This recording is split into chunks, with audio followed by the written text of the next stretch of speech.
This exercise is simple. We're here to talk about dynasties that fell apart. Not also-rans or one-offs, but true, legendary, repeat champions that fulfilled their potential, then fell apart. Every dynasty must end, of course, but not all endings are equal. Sometimes legendary teams pivot before it's too late. Sometimes they rebuild efficiently. Sometimes they collapse. Let's see what that looks like, starting with a franchise that didn't really commit to a plan after the best player of all time walked away. In 1998, the Bulls did it again. Michael Jordan's team accomplished something legendary when they won 3 straight championships from 1991 to 1993. Then Jordan retired, unretired, and incredibly led the Bulls to another 3-year streak of glory. 72 wins and a finals victory over the Sonics in 1996, then 2 more rings from back-to-back defeats of the mighty Utah Jazz, punctuated by MJ's iconic series-winning shot. Just like the first three-peat, Jordan had an ideal squad around him in the late 90s. He still had his second superstar, the do-everything, stop-everyone, eternally underappreciated small forward Scottie Pippen. And he still had Phil Jackson, the coach who became an icon himself by speaking in riddles, orchestrating egos, and administering the triangle offense designed by his mentor and assistant, Tex Winter. But so many of these role players were new for the second go-round. Ron Harper, the perfect tall defensive point guard to complement Jordan in the triangle. Dennis Rodman, moody, eccentric, and brilliant at protecting the basket, the pest haunting every opposing big man. Tony Kukoc, the former EuroLeague superstar who found new life as a fearsome tertiary gunner on his first NBA team. Luke Longley, the diligent, reliable center from Australia. And Steve Kerr, one of the most automatic shooters ever. And you can thank Jerry Krause for that supporting cast. It took dogged scouting and clever moves by the Chicago GM to reconstruct a 3-peat capable supporting cast for Bulls owner Jerry Reinsdorf. But while this Bulls team was a masterpiece, it was volatile beyond belief. And within days of achieving ultimate glory, the Bulls would begin to explode. Like, really a lot. The Bulls won championship number 6 on June 14, 1998. About a week later, the first domino fell. That one was only a matter of time. Phil Jackson and Jerry Krause were not on good terms. They were on the kind of terms where Krause invited every Bulls assistant to his stepdaughter's wedding and invited Iowa State head coach Tim Floyd, but didn't invite Phil. They were on the kind of terms that led to Krause vowing that Phil's 1-year extension with the Bulls in 1997 would be his last season in Chicago, even if they went undefeated. And if you didn't believe rumors of a rift, then you had to believe it when Phil himself did a running diary for ESPN magazine, in the middle of the playoffs no less, and said, for instance, that he didn't buy Krause a Christmas gift because he couldn't bring himself to give his boss something of value. No? Still not doing it for you? How about, quote, "It's not a secret that I will be gone from the Bulls at the end of the playoffs," end quote. You didn't have to read tea leaves when Phil was stuffing them down your throat. Phil Jackson's a different kind of dude. So Phil resigned, and as soon as he made it official, Bulls fans turned back to some things they'd heard from and about Michael Jordan. Jordan had told the media he wouldn't play for any coach but Jackson.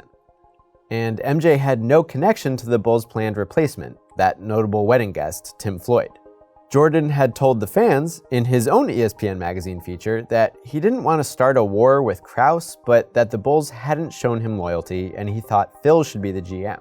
And this preseason quote from Krause had pissed Jordan off, though Krause insisted for the rest of his life that he was misquoted on that one. Either way, as soon as Phil bailed, everyone readied for the other shoe to drop. But the '98 NBA lockout forced them to wait. And wait, and then boom. Days before the work stoppage was resolved, Jordan announced his retirement. And with Jordan gone, a whole lot of shoes began to drop. On January 21st, the Bulls ditched Rodman in a flurry of cuts.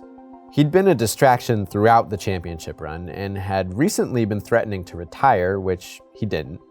The same day, Chicago sent Kerr to the San Antonio Spurs in a sign-and-trade. Pippen, meanwhile, had been part of trade rumors and trade demands for years. As recently as November of '97, that is between championships 5 and 6, Pippen again told reporters he wanted to be traded and that he wouldn't play for the Bulls again. Obviously, he did keep playing for the Bulls, played hurt even, and got another ring out of it. But the day after Kerr got dealt, now just over a week out from Jordan's retirement, the Bulls finally did the deed, signing and trading Pippen to the Rockets for Roy Rogers. The day after that, out went Longley. So in a matter of days after MJ retired, the Bulls lost another 4 key members of a champion squad. They were mostly older dudes on expiring contracts, yes, but it's not like they were totally valueless. Pippen stayed productive for a few more years, Kerr helped the Spurs win a title, and Longley remained a starting caliber center. Now look at what the Bulls got back. Only one of these draft picks would amount to something for Chicago. Only one of these people would actually play games for the Bulls, and they weren't good ones. NBA teams played just 50 games in the post-lockout season, and thank God for that, because 82 games of this roster might have given Chicagoans some sort of radiation poisoning. The few incumbents on Floyd's Bulls all shifted up in the rotation. Role players like Kukoc and Harper became the stars. Bench guys like Dickie Simpkins and Randy Brown ended up starting a bunch of games. And the only new signing that gave them any real help was Brent Barry, who'd come over from the Miami Heat. Reached for comment about that transaction, Miami coach Pat Riley only had jokes.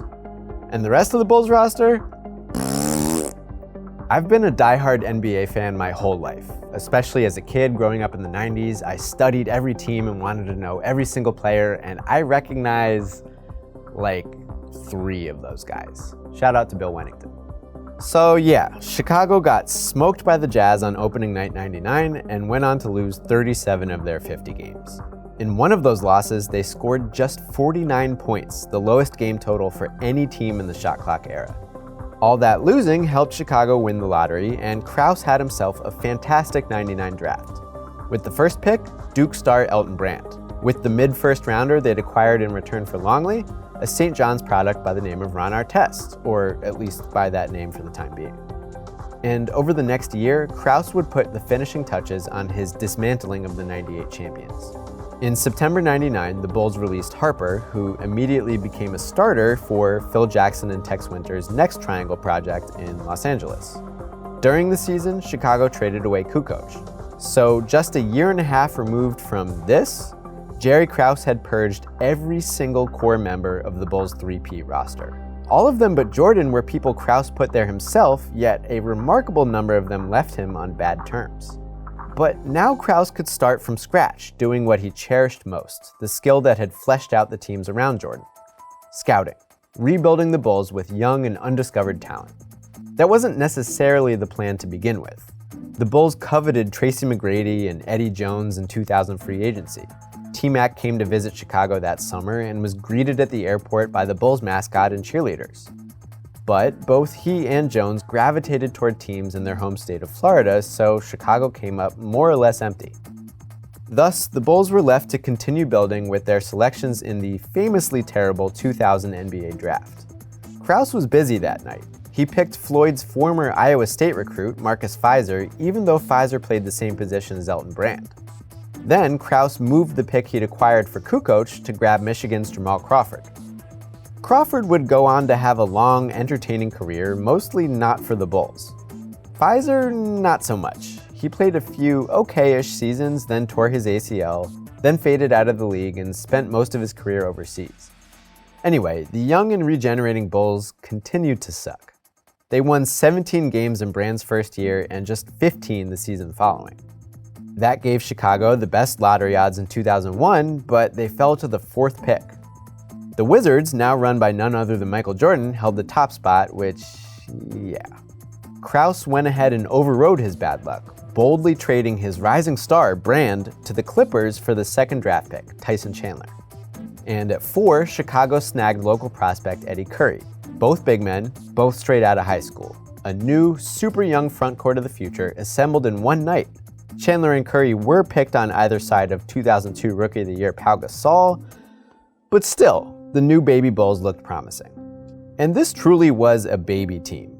Even Krause's free agent signings around this time tended to be youngsters, guys like Brad Miller, Ron Mercer, and Eddie Robinson. The Bulls stayed terrible, and their youthful makeup got kind of muddled.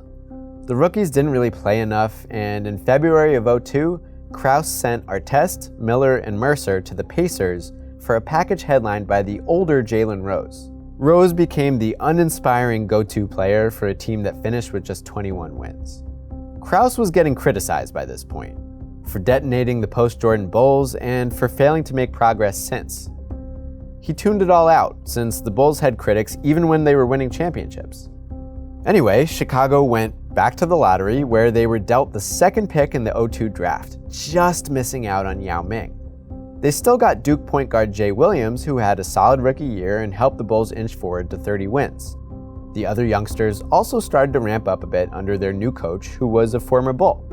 Not that former Bull. Jordan's second retirement wasn't his last one, it turned out, and he'd moved from managing the Wizards to playing for them.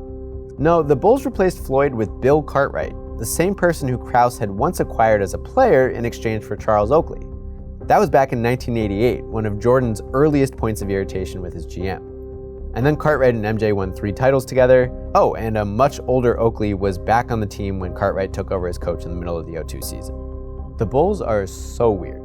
Anyway, the slight upward trend coming out of the 2003 season ran into sudden tragedy. Injuries sustained in a motorcycle crash ended Jay Williams' career after just one season. And by the time of Williams' accident, Krause was gone. He resigned in April of 2003 to tend to his health, ceding management duties to another former Bull, John Paxson. The team that Krause left behind was just starting to come together. But the core that eventually led Chicago back into playoff contention in the ensuing years was built entirely by Paxson. He swapped out Krause's guys, made some strong picks of his own, swung one horrible draft day trade in 2006, then hit the lottery jackpot in 2008 and zoomed upward from there. Looking back at the intervening period, some of the young talent Krause collected for the Chicago rebuild never got a chance to pan out. Fizer and Williams were both deeply unfortunate. But Krause's scouting eye did prove sharp. Artest would become a Defensive Player of the Year, All-Star, and champion on other teams. Elton Brand was a regular All-Star on another team. The guy he got traded for would also become a champion, All-Star, and a Defensive Player of the Year on other teams. Even Brad Miller went on to become an All-Star, you guessed it, on other teams. Listen, rebuilding a champion is tough, especially when you've just lost the game's best player and best coach. Chicago probably could have benefited more from their destruction if they were patient, or if they hadn't alienated so many people in the first place. Instead, the Bulls dissolved their aging and disgruntled championship team with haste, shipped out future stars well before they peaked, and slogged through deep doldrums before new management built their next contending team. Michael Jordan's final shot closed the curtains on one of pro sport's most impressive dynasties.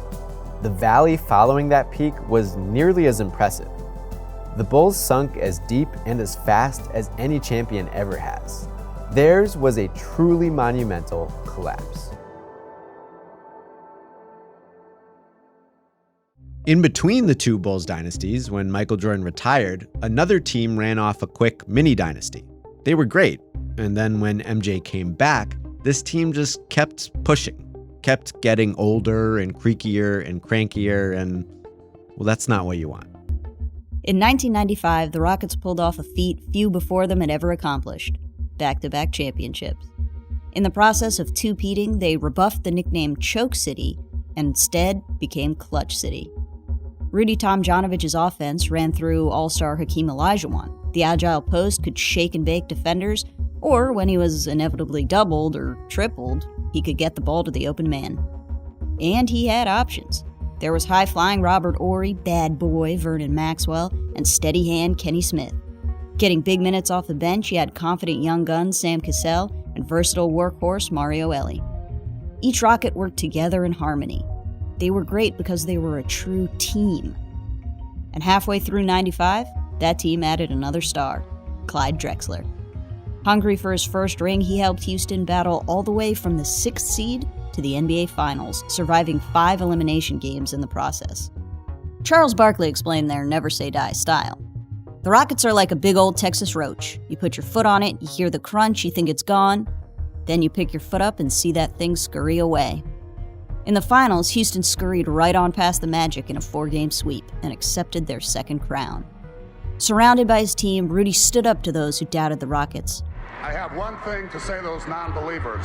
Don't ever underestimate the heart of a champion. Don't ever? That's kind of a strong word, don't you think?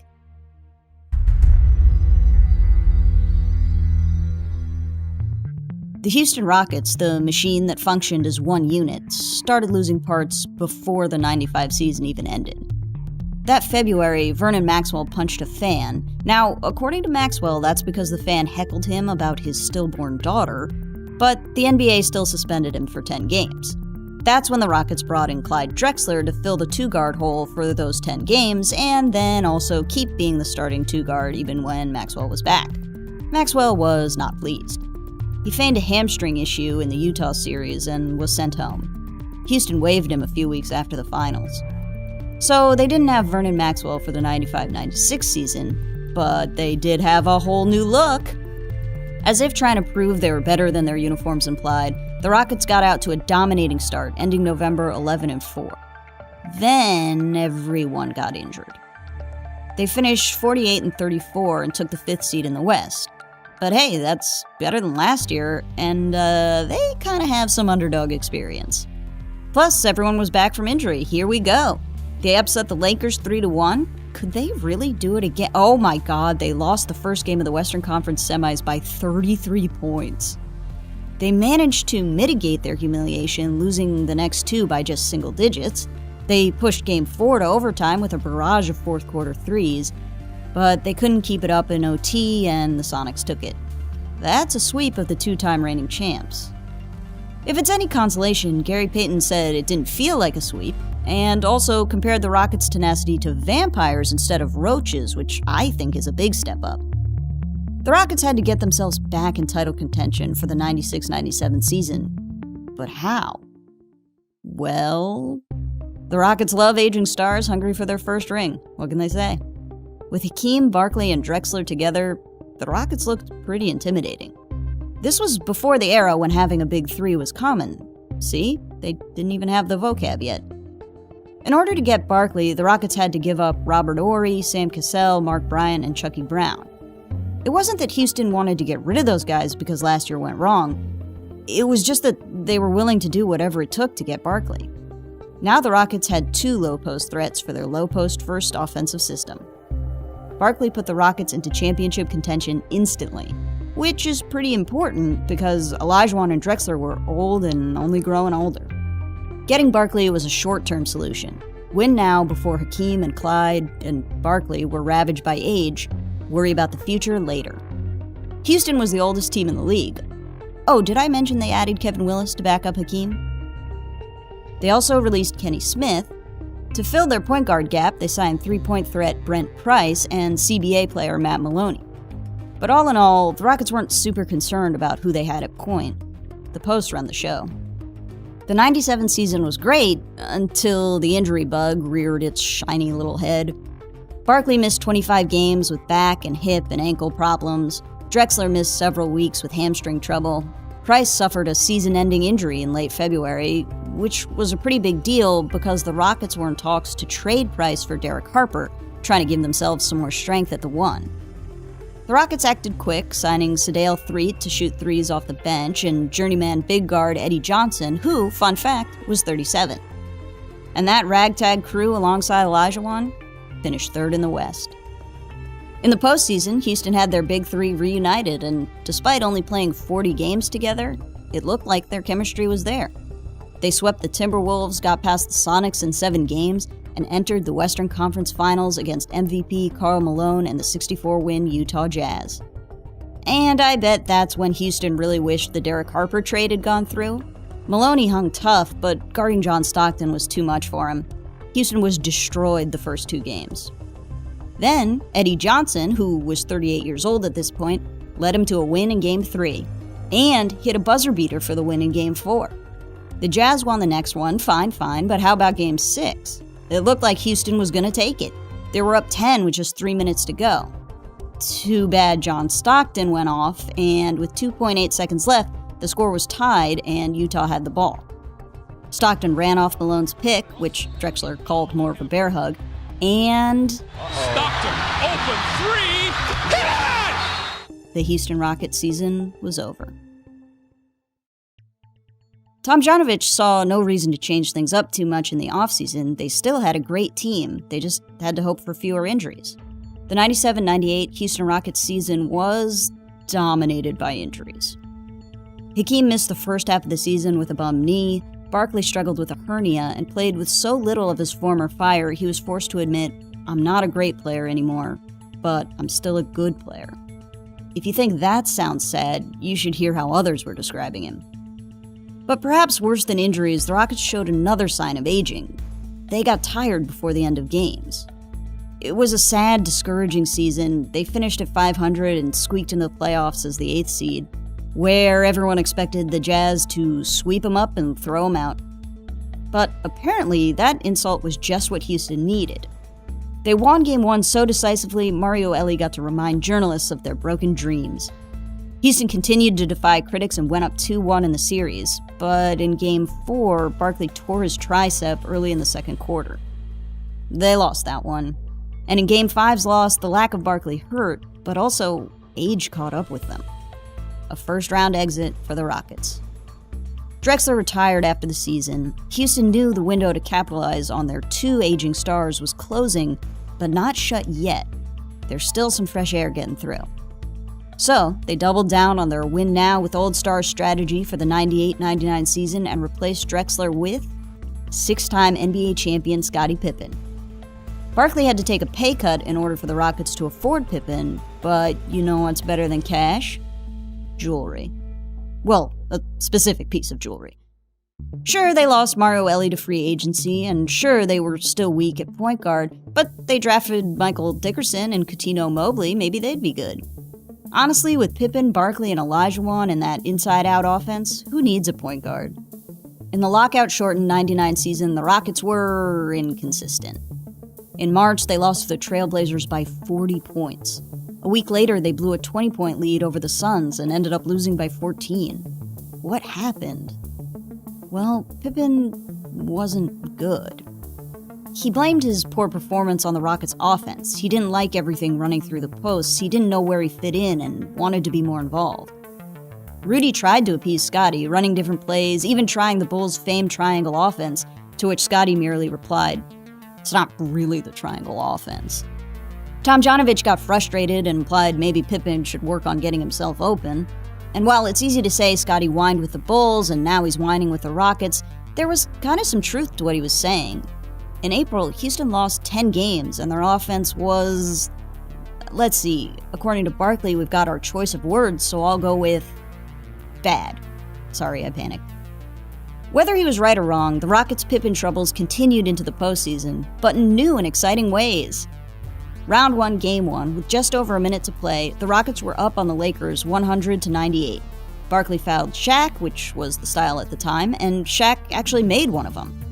With 26 seconds left and a 1-point lead, Pippen lost the ball. LA recovered it and went ahead and won the game. Afterwards, Pippen blamed Barkley.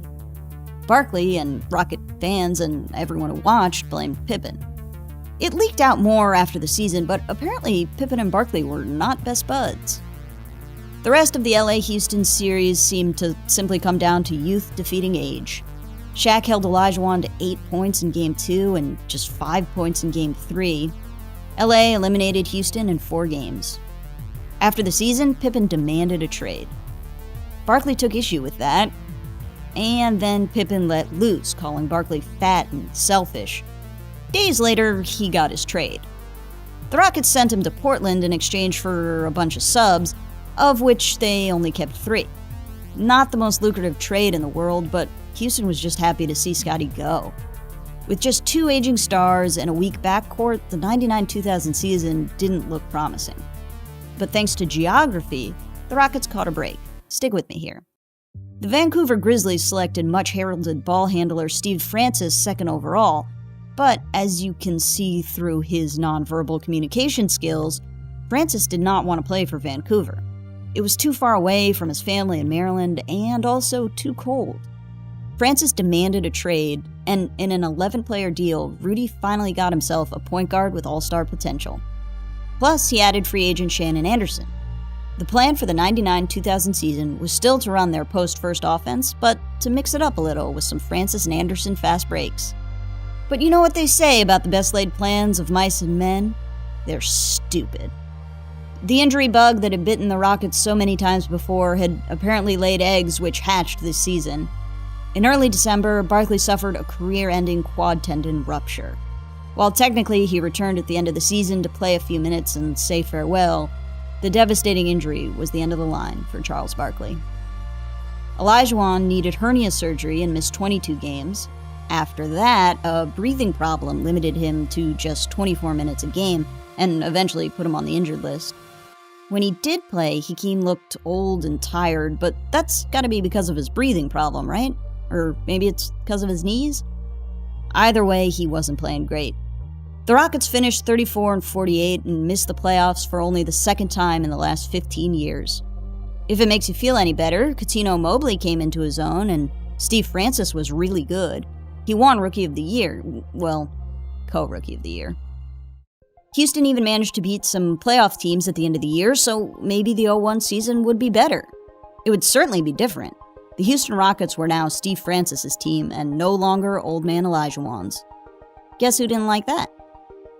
Now, he might have been cranky because of a ton of nagging injuries, a sore foot, a swollen knee, a blood condition, but Olajuwon made his crankiness known. He complained to the press that he didn't know his place in the offense and said he wanted to be traded or released. Tom Janovich and owner Les Alexander had a meeting with Olajuwon, which smoothed things over. Hakeem even called into Tom Janovich's radio show to apologize. The Rockets finished 45-37, just 2 games behind the 8th seed. A second season with no playoffs, but Tom Janovich was encouraged. Francis and Mobley had solid seasons, Houston almost made the playoffs, and their record was better than last year. Olajuwon became a free agent after the season. Houston offered him $13 million over 3 years, but Hakeem said no. He thought he was worth more, and so did the Raptors. Hakeem Olajuwon was no longer a Houston Rocket. Houston was sad to see the man who brought them 2 championships go, but they also knew the team was moving on with or without him. Seemed Hakeem knew that too. And perhaps moving on was a bit overdue. A short-sighted desire to capitalize on aging stars quickly and worry about the future later led to injuries decimating seasons, backcourt weakness, bruised egos, and of course, a big fall. But the fall put them in good draft position, and they still had an extremely talented young point guard thanks to his refusal to play in Canada. So while the championship era Rockets were gone, there was plenty of reason to believe Houston would rise again. Like the roach you thought you squished, or the vampire you thought you stabbed 18 times, or, I guess, a rocket.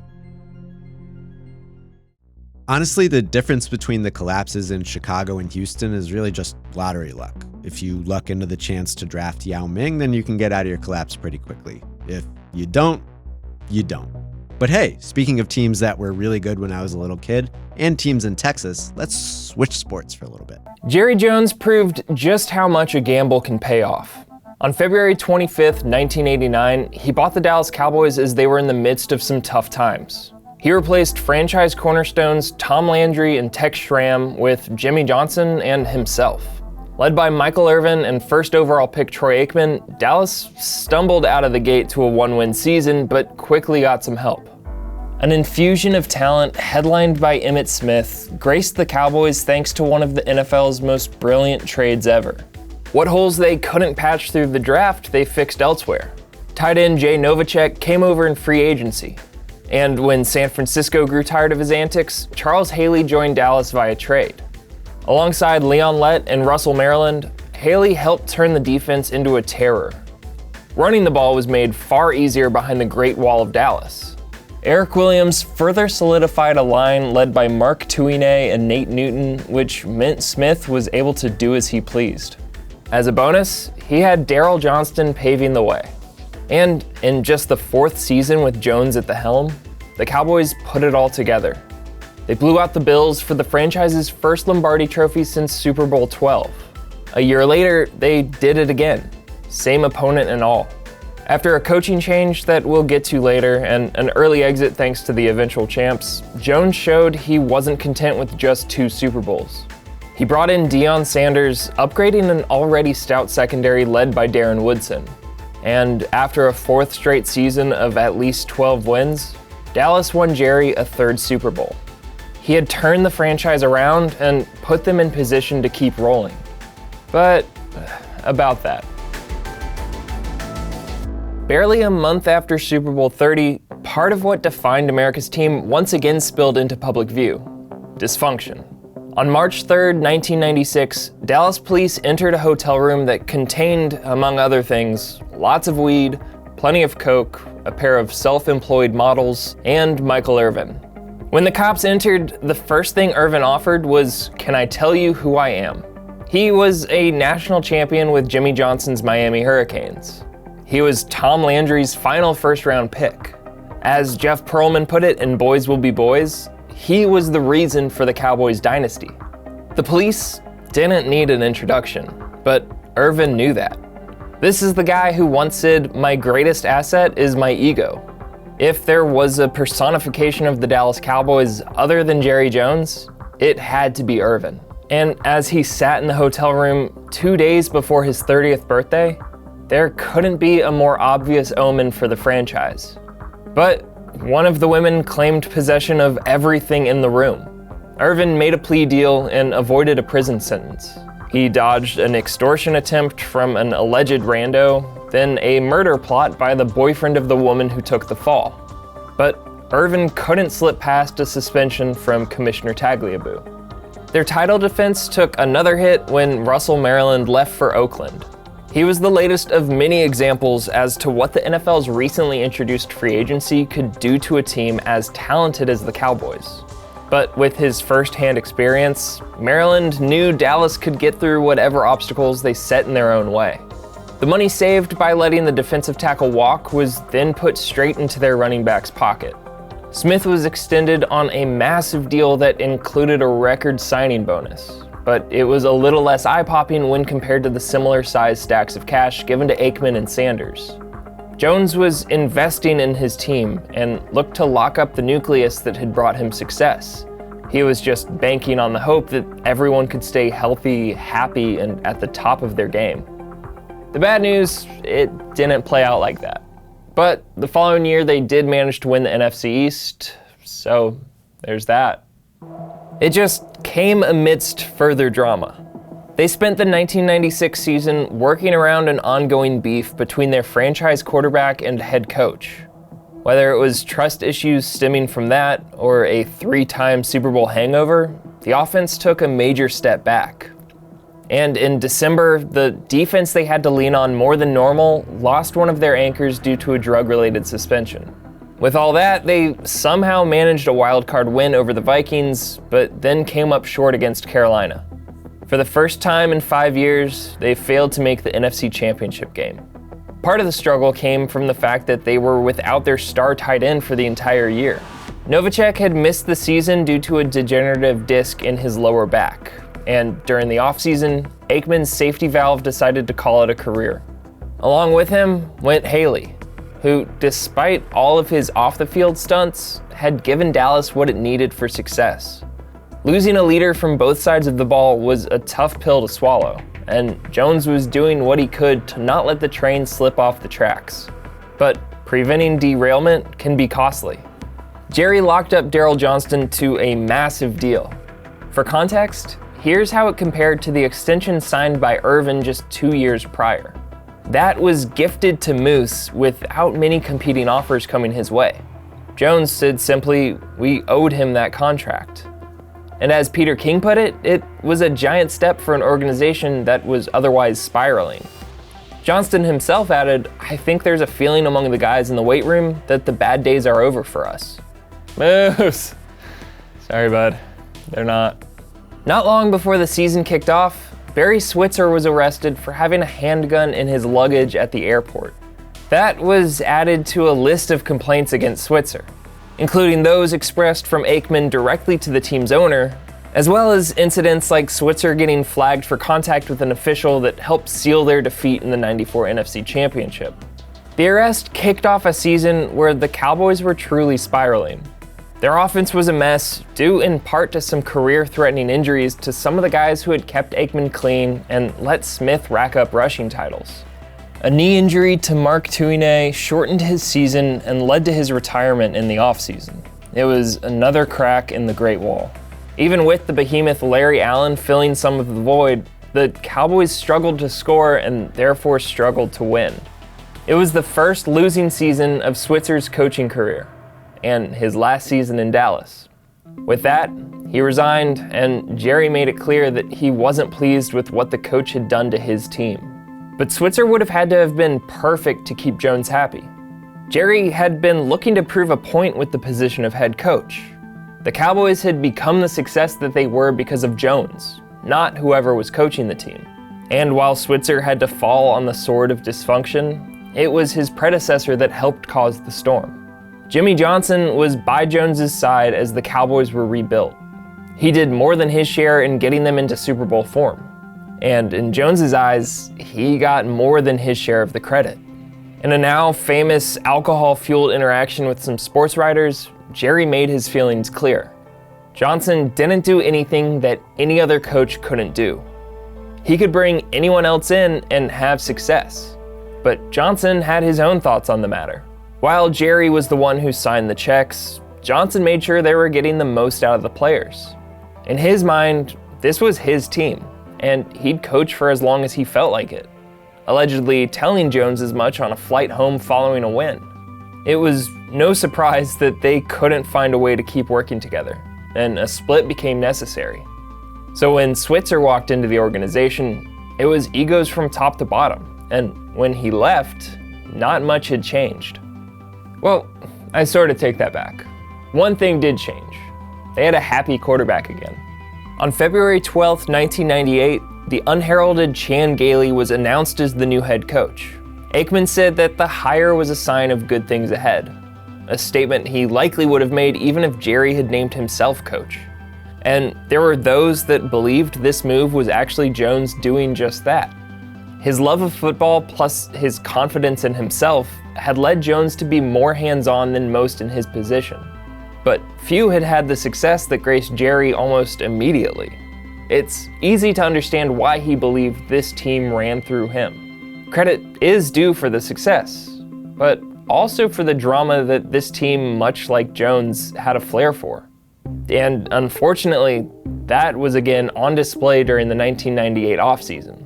Offensive lineman Everett McIver was getting his haircut during training camp when Irvin rolled in. The receiver shouted seniority and expected McIver to get out of the chair. With teammates standing around, Irvin continued yelling at McIver, who eventually got up and shoved him. After even Leon Lett couldn't break them up, McIver punched Irvin in the mouth. That's when the wide receiver grabbed a pair of scissors and slashed McIver across the neck, leaving a room full of their teammates silent.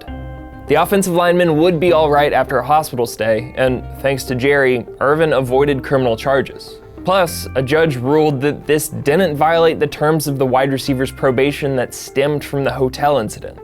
My favorite part is the judge calling it playful. And for Dallas, the drama didn't end once football began. In week 2, Aikman suffered a broken collarbone during a blowout loss against the Broncos. The Cowboys were forced to lean on backup Jason Garrett, who actually handled himself pretty well. As far as what they could do on the field, this was a good team. Dion proved he was still primetime, Smith got back on track for his best season since their last Super Bowl run, and Aikman returned halfway through the year to show what Gailey's offense was capable of. They became the first NFC East team to ever sweep the division. Those 8 wins helped Dallas get back into the playoffs. But against the rival Cardinals on Wild Card weekend, third time was the charm for Arizona. Dallas was left with even more questions about their future. Aikman admitted to the natural shifts of the NFL, how this wasn't the team it used to be. Sanders added that no one should be happy with how they played, and said it's time for some guys to step up or step out. One of the guys who chose the latter was Nate Newton. The career-long Cowboy had seen age get the better of him, and instead of sticking around for a backup role, opted to join Carolina. The Great Wall had crumbled, and the team's on-field identity was in trouble. Their off-field identity remained well intact though, once again thanks to Lett. It was the third time since 1995 that substance abuse violations would keep him off the field. But hopes somehow remained high, and expectations hadn't changed for this team. The start of the 1999 season looked like they were capable of another run. It's just they're getting a collapse episode for a reason. While visiting Philadelphia in Week 5, in the first quarter, Michael Irvin caught a pass as he had 749 other times in his career. Trying to avoid a helmet-to-helmet hit, he came down awkwardly on the artificial turf. With little padding between Irvin and the cement beneath the turf, he suffered a cervical spinal cord injury. And as the Eagles crowd cheered, the stretcher was brought out.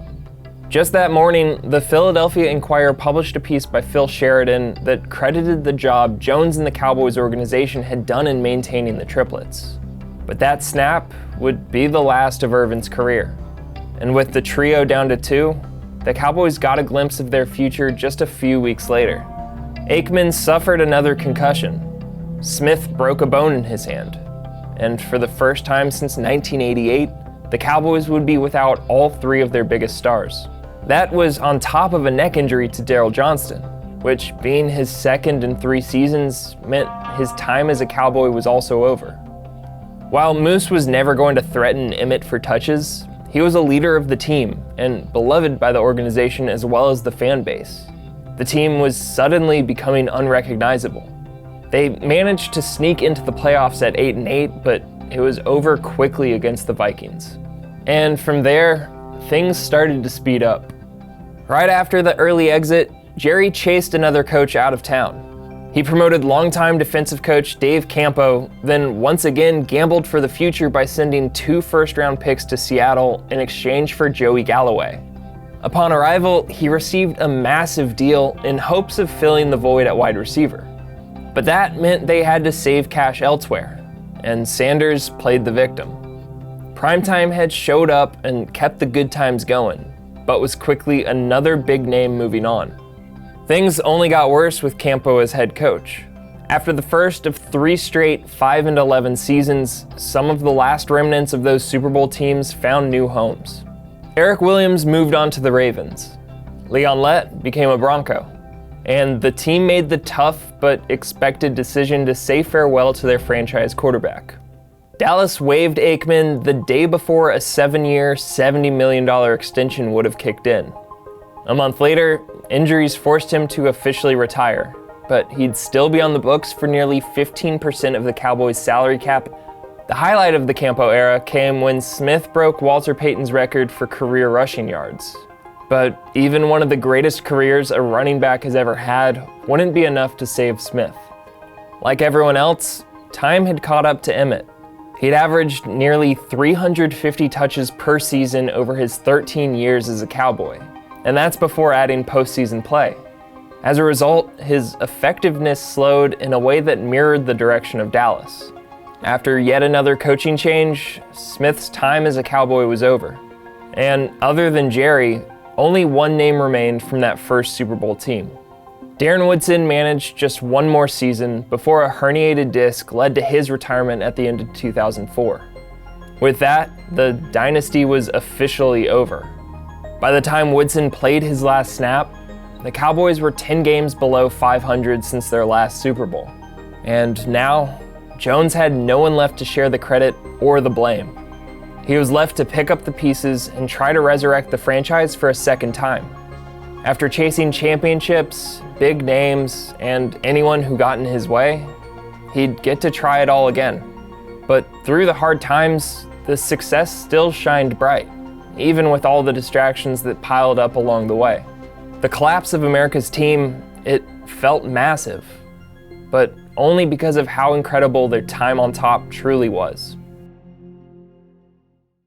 The NBA has a great example of a team that won a lot and gained a ton of fans despite beef and drama and whatnot, but their demise went a bit differently. What does it look like when you employ one of the best players ever and he wants to stick around even while he's pushing 40 and you can't really say no, and also you're caught in like this weird nepotistic power struggle that leads to the team around that legendary player being a total wreck. Well, it looks like this.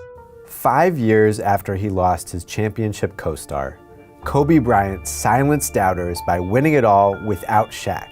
Twice. Kobe earned his first Finals MVP in 2009 as the Lakers took down Dwight Howard and the Orlando Magic in 5 games.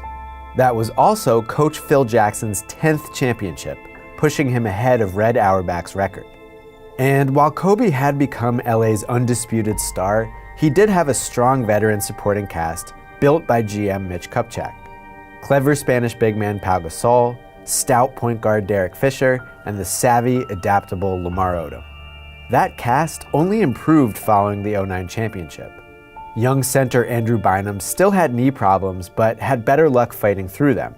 And newcomer Ron Artest provided the boost LA needed to roll back to the finals in 2010 and exact revenge against the Boston Celtics, who'd beaten them in 2008.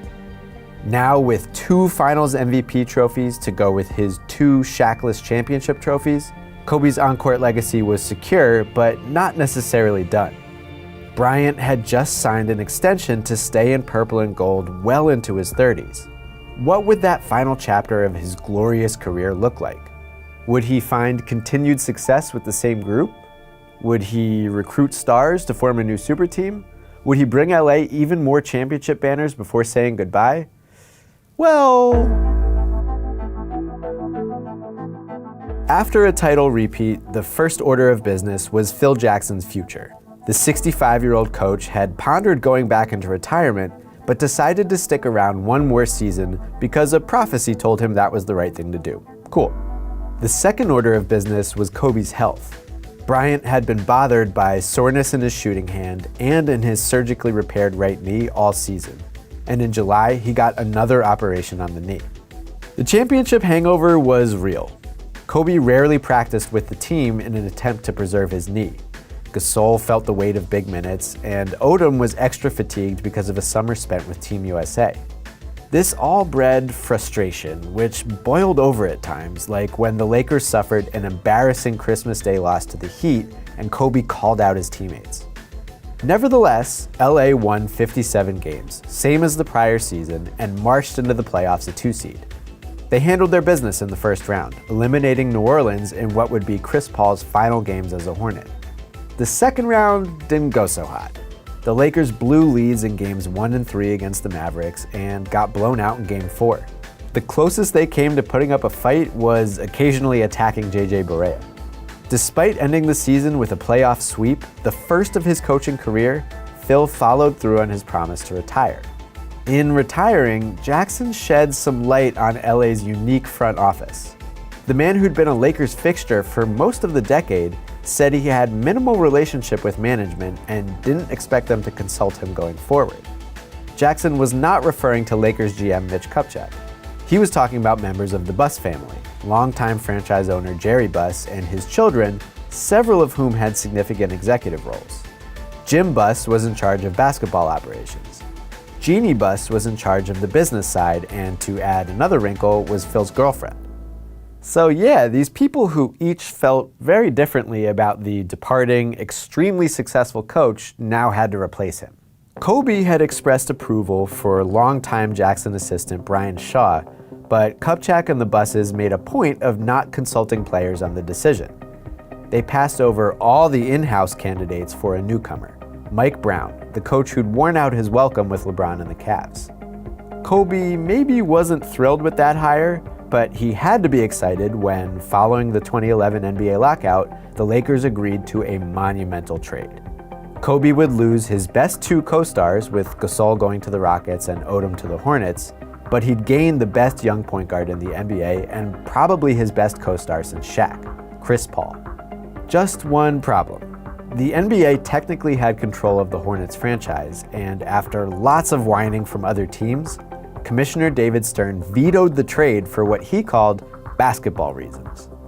While Paul ended up in a different LA jersey, the Lakers had to figure out how to handle 2 important players who were now pretty bummed that their employer had tried to dump them.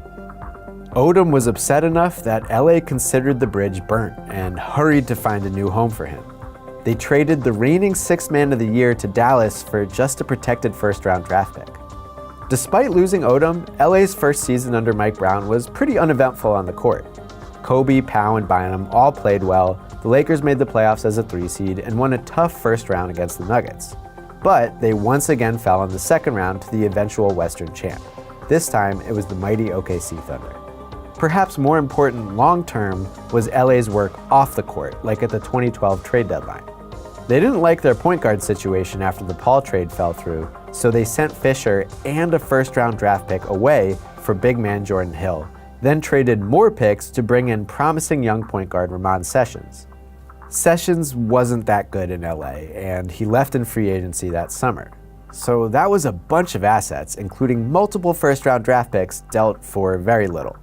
This was the same season in which Lakers management came under fire from Kobe for their treatment of Gasol. They came under further fire for Jim Buss's wild, careless shuffling of the staff around Kupchak, his attempts to completely scrub the team of Phil's fingerprints. And remember, that was his sister's boyfriend. CBS's Ken Berger called the Lakers a steaming pool of nepotism and nincompoops. Well, the steaming pool was about to have a pretty big summer. In July, the Lakers acquired aging star point guard Steve Nash, losing a few more draft picks in the process. In August, a long-rumored move finally went down. A massive 4-team trade that, among other things, sent Bynum to Philadelphia and brought the Lakers Dwight Howard, a superstar center with an expiring contract. Forget the future. With a 38-year-old point guard and a soon-to-be free agent center, the Lakers were going for it immediately. Basketball experts were thrilled, and SI put LA on their season preview cover, promising fun. Well, Howard missed a lot of camp and preseason recovering from back surgery. That's not fun. The brittle Nash fractured his leg in his second game. Not fun. Brown's attempts at installing a Princeton offense were eclipsed by how badly the Lakers defended to open the season. Jim Buss wondered aloud if Brown's system was flawed, then fired him after just 5 games, necessitating a hasty midseason hire. Not fun. Jeannie Buss assumed the Lakers would bring her pal Phil out of retirement, but Jim stunned and, in her eyes, betrayed Jeannie by going with another star coach, LA's former rival, Mike D'Antoni. Without the benefit of a training camp to get familiar, D'Antoni struggled to run his own system on the fly. Players missed time with injuries, egos clashed, and the awkwardness of the Howard-Gasol pairing led to Powell's occasional benching, which only led to more egos clashing.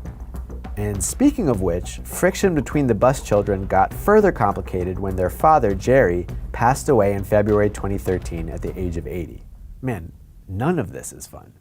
When the Lakers finally began to turn it around after the All-Star break, Kobe tore his Achilles tendon. LA had won enough to slip into the playoffs, but promptly got swept by the Spurs, LA's first opening round exit since 2007. Entering the summer with no first-round draft picks and minimal space to build, the Lakers prepared to run it back. D'Antoni would get to coach a season from its beginning, and when Kobe got healthy, maybe the Lakers could coalesce and improve internally. One issue. Howard was a free agent, and he hadn't exactly loved his season with D'Antoni and Kobe. The Lakers could offer Dwight more money than anyone else could and did what they could to woo him back, but Howard bailed, signing with the Houston Rockets.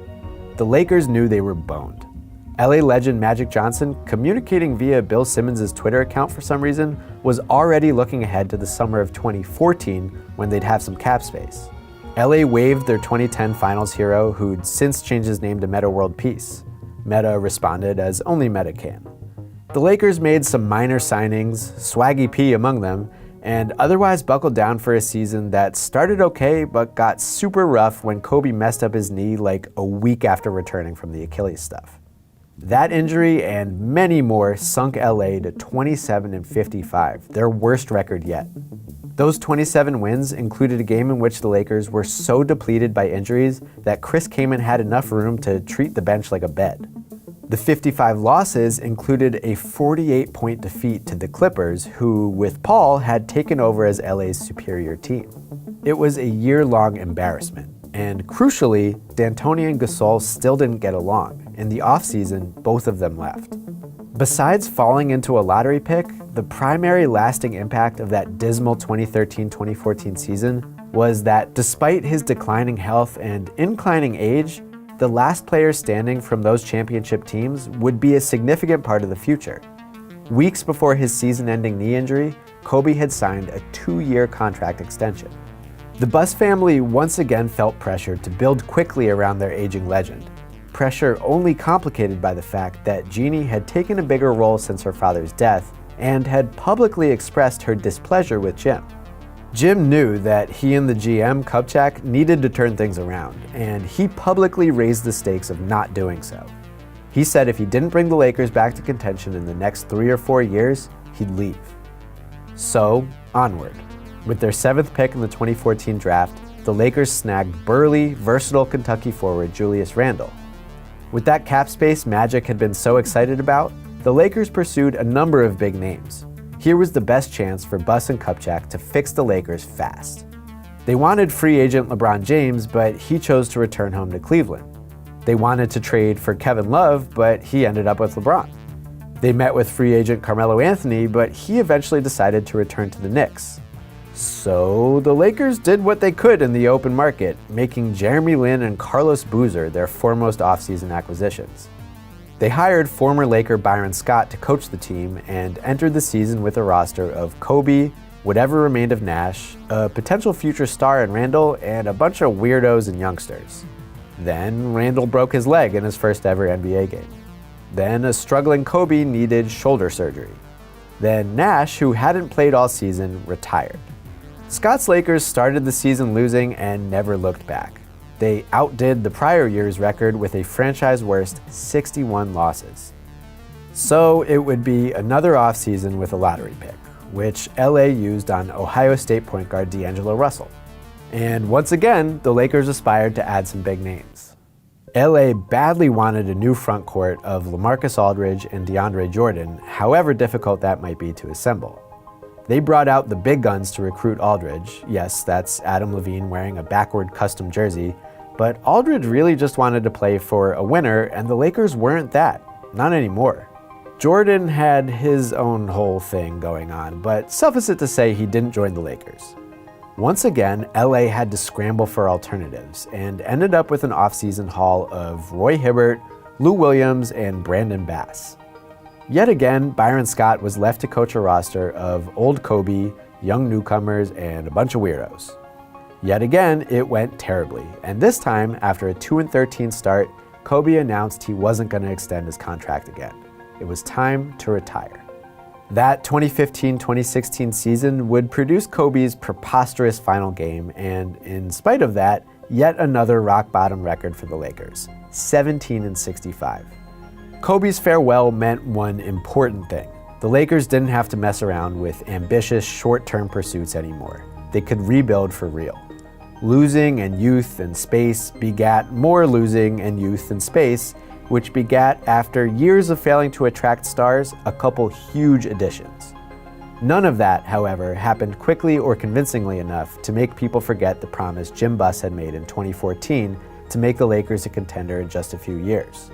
Jeannie certainly didn't forget, and in 2017, she fired Kupchak, accepted the resignation of her older brother, and moved forward with a management group of Magic Johnson and Rob Pelinka before that too fell apart. The group of people hoping to lead LA out of the lottery has minimal overlap with the group of people who got them there in the first place. So what happened to the Lakers during Kobe's final chapter? Well, first the West caught up to them. They wisely tried to trade their old championship core for a new one, but that got shot down in a way that generated hurt feelings and desperate moves. And while Kobe stuck around, his health deteriorated and a very messy front office whiffed on attempts to attract sidekicks for him.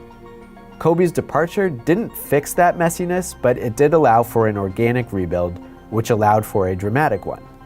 The time in between was pretty grim.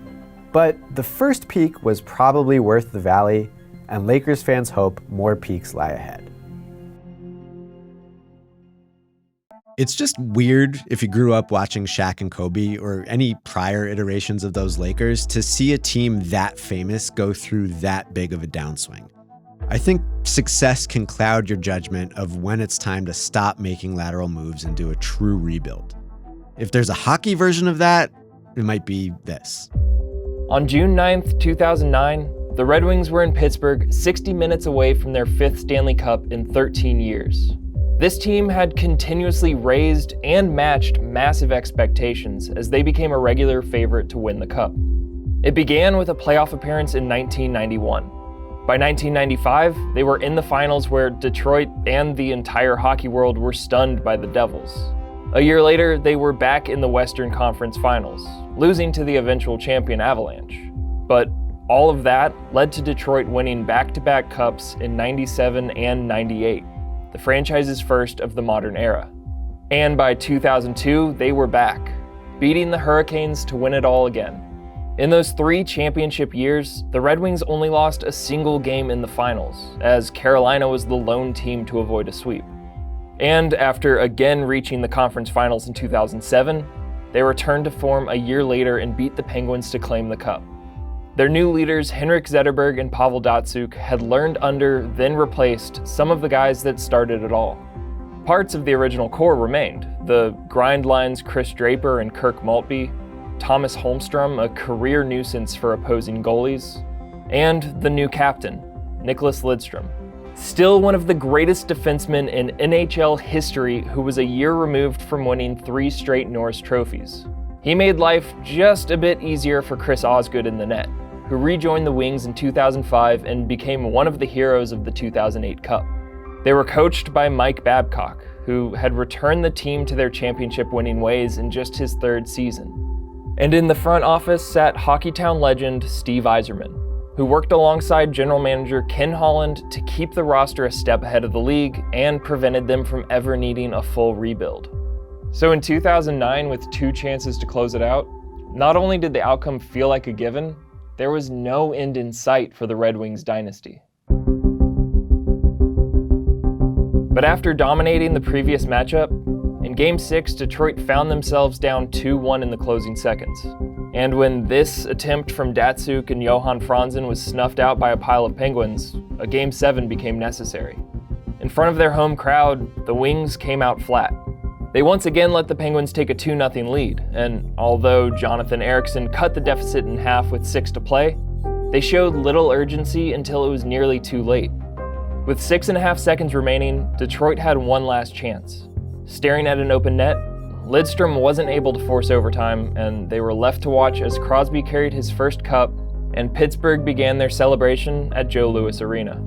While no loss is easy, there wasn't a real sense of panic in Detroit. Babcock made it clear they had no excuses and needed to simply do better. The players knew as much and recognized with the talent on the roster, they had reason to plan for a return trip. Their GM echoed this. The core was there, and they would be fine. And it wasn't just arrogance that guided that mindset. Comparing what they had done to the rest of the league made it more justifiable. The Penguins team that had just beaten them, while they made consecutive finals appearances, weren't that far removed from being in the league's basement. With Mario Lemieux hit by injuries while the team struggled financially, they played their way into the 2nd overall pick. A year later, the lockout led to them winning the draft lottery and the Sidney Crosby sweepstakes. They managed to quickly build a new foundation, and most of Detroit's previous foes in the finals were nowhere near as lucky. A year after losing to the Wings in '98, the Capitals dropped 24 points and missed the playoffs. The Hurricanes followed up their loss in '02 by finishing with the worst record in the league. So while roster churn became inevitable for any team, with Detroit's identity set, they were far from being in a tailspin. Even when they were unable to re-sign their top goal scorer, Holland didn't panic. It would have been nice to keep Marian Hossa around, but he wasn't the sole reason the Wings had led the league in scoring by a wide margin. Hossa had come to Detroit with the sole intention of winning his first cup, ironically turning down a long-term offer from the Penguins to do so. But when he left, they still had 30 goal scorers in Datsyuk, Zetterberg, and Johan Franzen. Hossa's year with the Wings represented just one of the ways that Detroit stacked their hand. For opposing players, if you can't beat them, join them. Free agents had often come to Hockeytown in search of a championship. Brett Hull and Luc Robitaille signed on in 2001 and helped lead the Wings over Carolina. Chris Osgood returned to Detroit in 2005 and took over for a struggling Dominik Hasek in the 2008 playoffs that ended with the Cup. It may not have always worked out, but the logic was sound. If you wanted to get your name engraved on the trophy, Detroit was a good place to do so, and the architect of it all was Holland. He took over as general manager in 1997, but before that had been with Detroit as a scout, getting his fingerprints on the dynasty from day one. The Wings' scouting department had beaten the rest of the league in building a pipeline for European and Russian talent, funneling them to Detroit via late-round draft picks. By the time Zetterberg and Datsuk, two of the best examples of this, started to get regular ice time, they allowed Detroit to rebuild on the fly. And as the duo entered their prime, they gave further reasons for high expectations. The 2009-2010 season began with a challenge, though. Detroit was hit by injuries early. Zetterberg, Holmstrom, and other key wings saw limited action to start the year. They found themselves in unfamiliar territory, where even in January, every win mattered. But while the 2010 Winter Olympics caused a headache for the league, they seemed to come at a perfect time for the Wings. Detroit did heat up out of the break and finished as the 5th seed in the West. But it was their worst finish since the NHL went to the conference-oriented playoff bracket in 1994. For the first time in 4 years, Detroit wouldn't make it out of the second round. The success that they had become accustomed to started to have a different effect. The Wings had played at least 100 games each of the 3 previous seasons, and it looked to be taking a toll. Their man games lost to injury had skyrocketed as a result, and if that wasn't enough, the front office received a shakeup following the early exit. In May of 2010, Red Wings owner and president Mike Ilitch approached his GM with a proposal. He wanted to promote Holland to team president in order to move Steve Yzerman to general manager. One of the most beloved players to ever don the winged wheel, Yzerman had joined the front office as soon as he retired. He gained additional experience as executive director for Team Canada, who was fresh off an Olympic gold medal. But for Holland, the move likely seemed more of a demotion. In his defense, he was still viewed as one of the best GMs across all professional sports. So when Ilitch suggested it, Holland told his boss, "I'm a general manager. That's what I was hired to do." Holland put the kibosh on the move, so Yzerman looked elsewhere. The Red Wings legend joined the Tampa Bay Lightning in the same position he had sought in Detroit. And while Yzerman was pointing out how long of a process rebuilding the Lightning could take, Holland was signing an extension to continue his dynastic vision. But even Yzerman couldn't make hockey in Tampa Bay a thing, right? With one familiar face already gone, others followed suit. The wave of retirements began with Kirk Maltby ahead of the 2010-2011 season. His final year had been derailed by injury, but over his 14 years in Detroit, he had played the role of agitator perfectly. A year later, Chris Osgood and Chris Draper retired, two of the key pieces both in the Red Wings championships and in their iconic rivalry with the Colorado Avalanche. With them went defenseman and locker room leader Brian Rafalski, whose time in Detroit was often overshadowed by Lidstrom. And even though they were able to convince their captain to stick around for a 20th season, it presented a problem being kicked down the road. On opening night of the 2011-2012 season, the average age of their defensemen was over 30, with only one guy younger than 27. By the playoffs, things wouldn't get better. They were the first team eliminated, falling in 5 games to Nashville for their earliest exit since 2003. That unexpected, tough loss was followed by a more expected but tougher one. On May 31st, 2012, Detroit's captain retired. The 7-time Norris Trophy winner and 4-time Stanley Cup champion was still Detroit's best defenseman even at the age of 41. There's no doubt he could have maintained his production, even when considering he had played an additional 3 seasons worth of playoff games. Management had convinced themselves they could keep Lidstrom coming back. Instead, his departure created a hole that couldn't be filled by just one player, or at least not by someone currently on the team. Holland looked to free agency for a fix, and chased that year's top prize.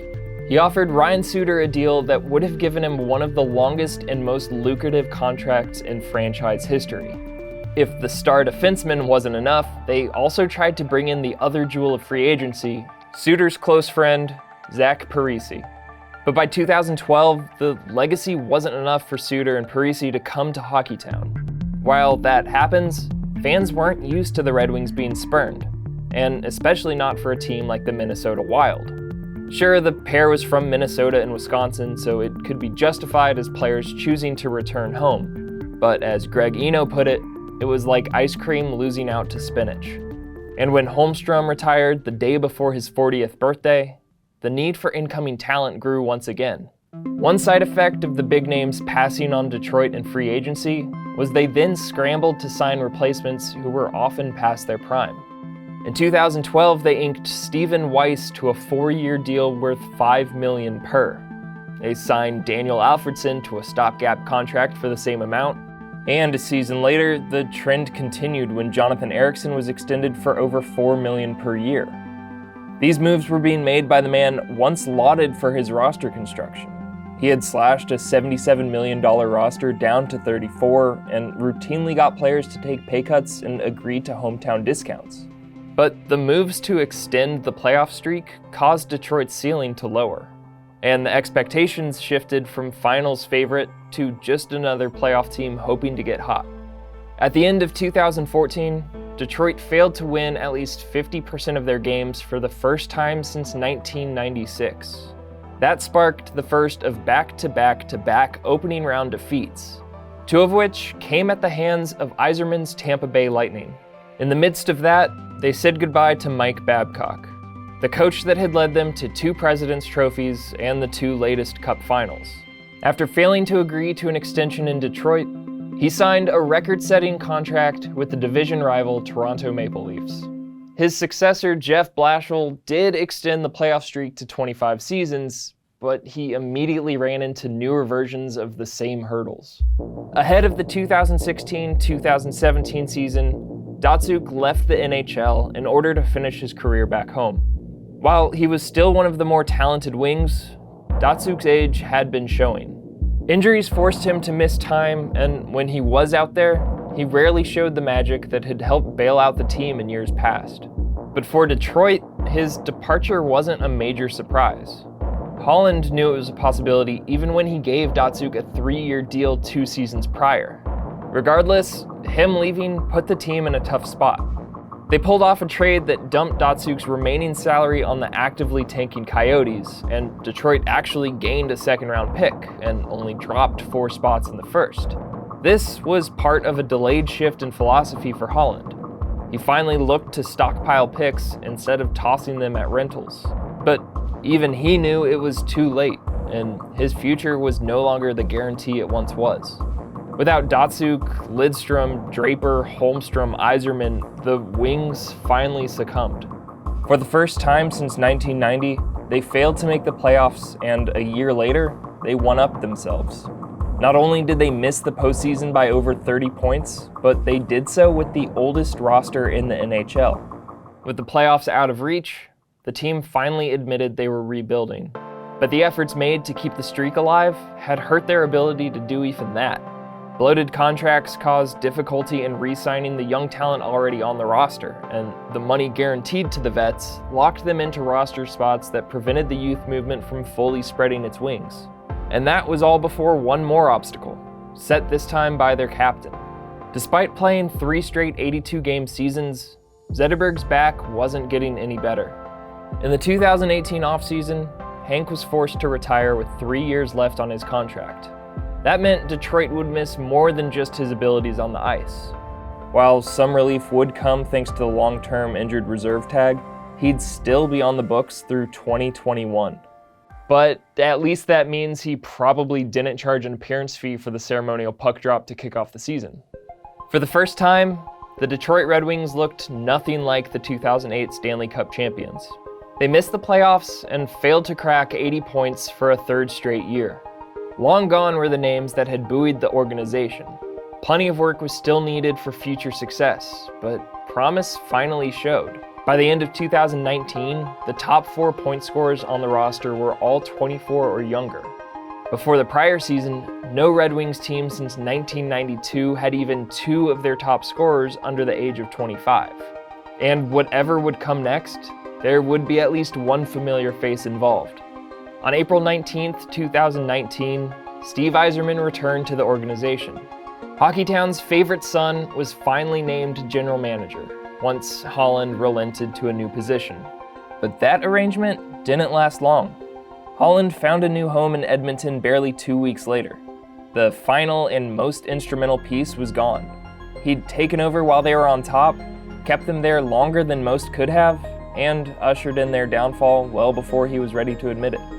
The Red Wings proved success can be a dangerous thing.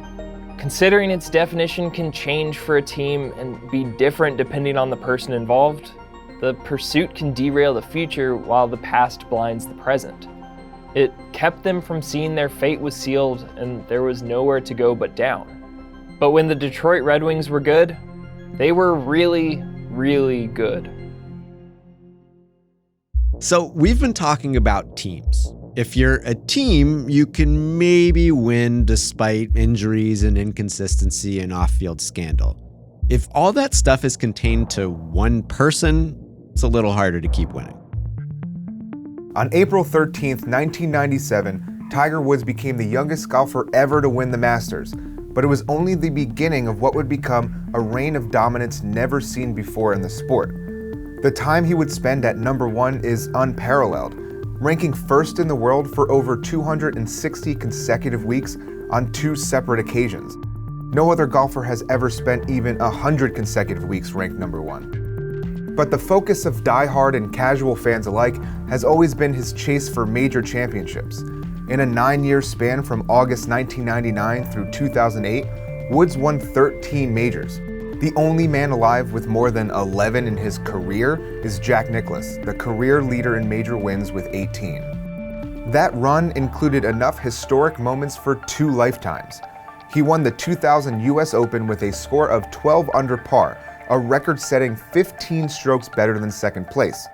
He became the 5th and youngest golfer with a career Grand Slam 1 month later with a victory at the Open Championship, which he followed with wins at the 2000 PGA Championship and the 2001 Masters, the first golfer ever to win 4 consecutive majors, what is now known as the Tiger Slam.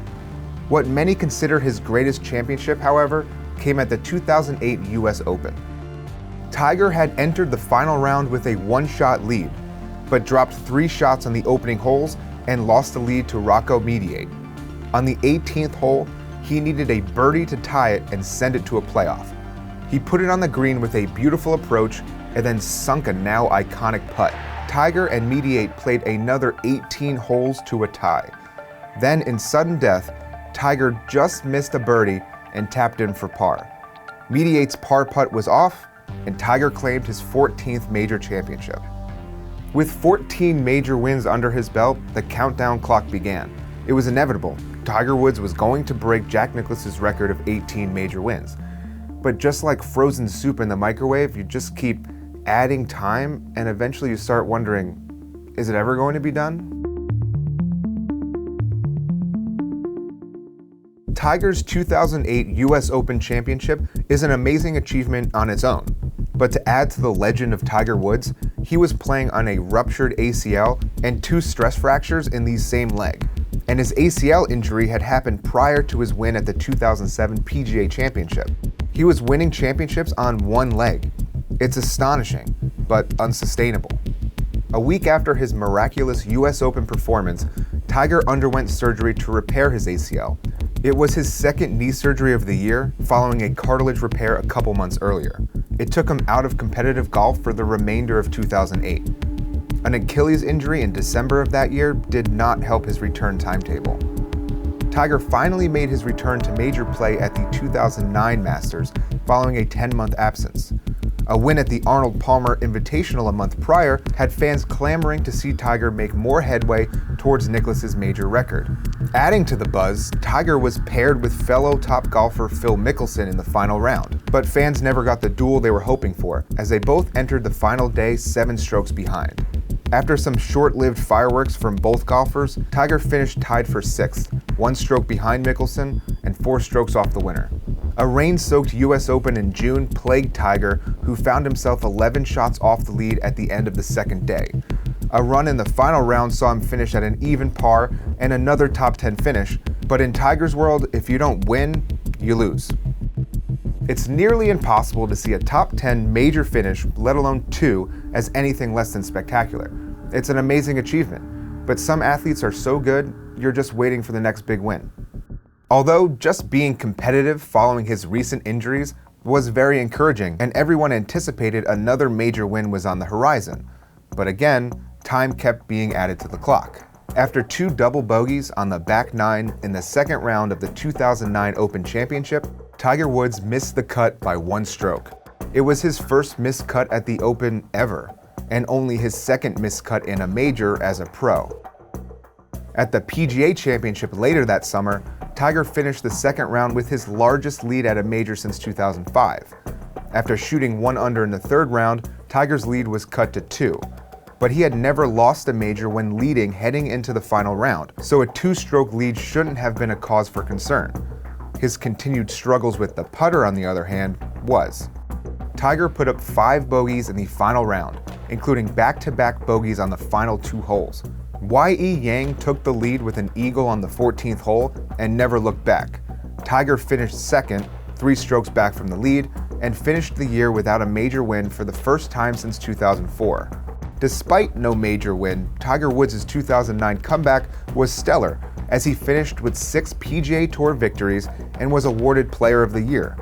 But then the line between golf and Tiger's personal life shattered, as reports of an extramarital affair dominated the news cycle. And 2 days after the story broke, Tiger was involved in a single car crash in the wee hours of the morning. Tiger Woods' life began to unravel on the public stage. He released a statement calling it a private matter and removed himself from golf for the remainder of the year. There is so much more to the story, from the amount of women he cheated with to the circumstances surrounding the car accident. But for time, I'm just going to say this dude messed up bad.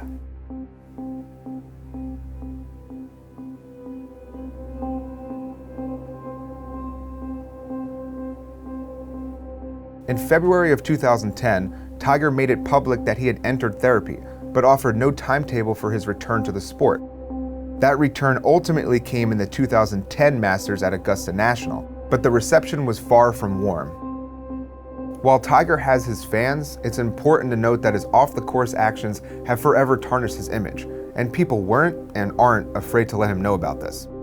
In the lead-up to the tournament, Augusta chairman Billy Payne called Tiger's behavior egregious and stated that he disappointed all of us, and more importantly, our kids and grandkids.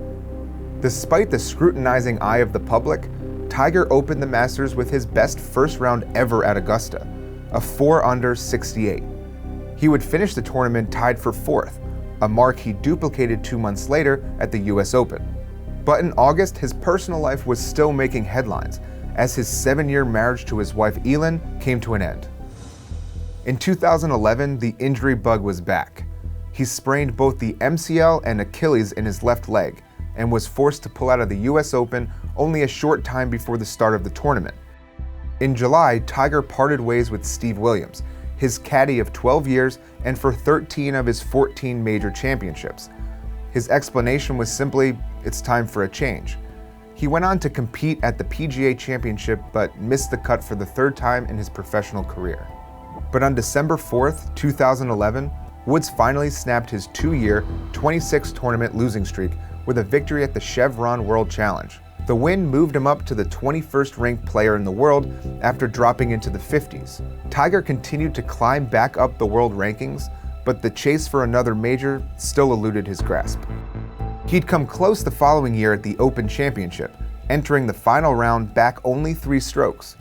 But Woods got stuck in the bunker on the 6th hole, resulting in a triple bogey and a disappointing finish to a promising run. His 3rd place finish, however, alongside 3 prior tournament wins that year, bumped him up to number 2 in the world, inching him ever closer to that top spot. Tiger finally returned to number 1 in the world following a win at the Arnold Palmer Invitational in March of 2013. He didn't stop there. It was a stellar year that saw Tiger finish in the top 10 8 times, including twice in major play, and he notched himself 5 tournament wins. His final victory of the year, the Bridgestone Invitational in August, brought his total PGA Tour win count to 79. He may have been struggling to catch Nicklaus's major record, but those 79 wins put him 3 off Sam Snead's record of 82 PGA Tour wins set in 1965. Despite his tournament wins, Tiger had yet to win another major, but for all intents and purposes, he was back, right? That's when the comeback came to a grinding halt. In 2014, Tiger Woods underwent back surgery for a pinched nerve. He only appeared in 2 majors that year, finishing 69th in the Open Championship and missing the cut at the PGA Championship. In 2015, he was a shell of the golfer the world had come to know. He missed the cut in 3 of the 4 majors and underwent back surgery in both September and October. In 2016, he announced he had no timetable to return. Things were so bad that, according to Time magazine, he fell in his backyard, was unable to get up, and had to wait for his daughter to find him. In 2017, he underwent a 4th back surgery, resulting in a limiting of spinal flexibility. From August 2015 through 2017, Tiger Woods competed in only 1 PGA Tour event, and he missed the cut. He saw his ranking plummet outside the top 1,000, something he had never even come close to in his career. And at 41, with his injury history, it was no longer a guarantee that he'd ever return to competitive golf. But on March 11, 2018, Woods finished 2nd at the Valspar Championship, 1 shot back from the top of the leaderboard. It was his first top 5 finish on the PGA Tour since 2013. After a 32nd place finish and a missed cut, Tiger completed major play for the year with a 6th place finish at the Open Championship and a 2nd place finish at the PGA Championship, his best major result since 2009. In September, at the final PGA Tour event of the year, Tiger claimed a victory for the first time since 2013, his 80th win, only 2 away from Snead's record. He finished 2018 ranked 13th in the world. Tiger continued his momentum into 2019. On April 14th, he entered the final round of the Masters 2 strokes behind Francesco Molinari for the lead. On the 15th hole, he put an eagle putt close to the pin and finished off a birdie to take sole possession of the lead, following Molinari's 2nd double bogey of the day. On the 18th, Tiger rimmed a par putt and finished with a bogey, just enough to cement the win as he celebrated his 15th major and first in nearly 11 years. Tiger Woods' meteoric, unprecedented rise to the top shocked the world, and his precipitous collapse both on and off the course left fans equally aghast. But even if his career trajectory wasn't what it was expected to be, he showed the world there's always a chance for a little redemption.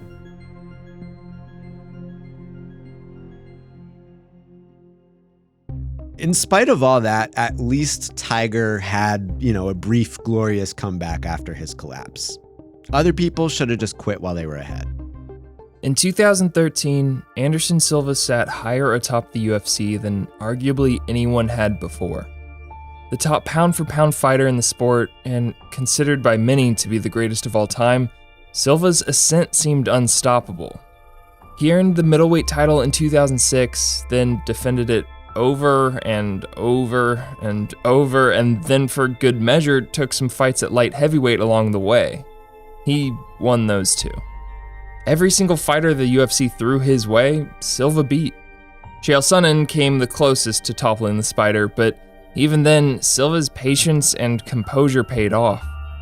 From there, he knocked out Vitor Belfort, stopped Yushin Okami, had a much easier time against Sonnen in their rematch, then sent a PED-filled Stephan Bonner home with a loss.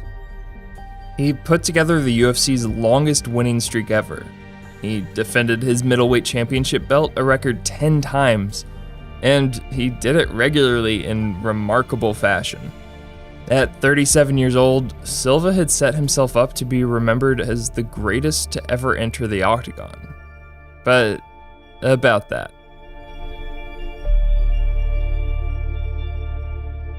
what's most unfortunate is it didn't have to be like this.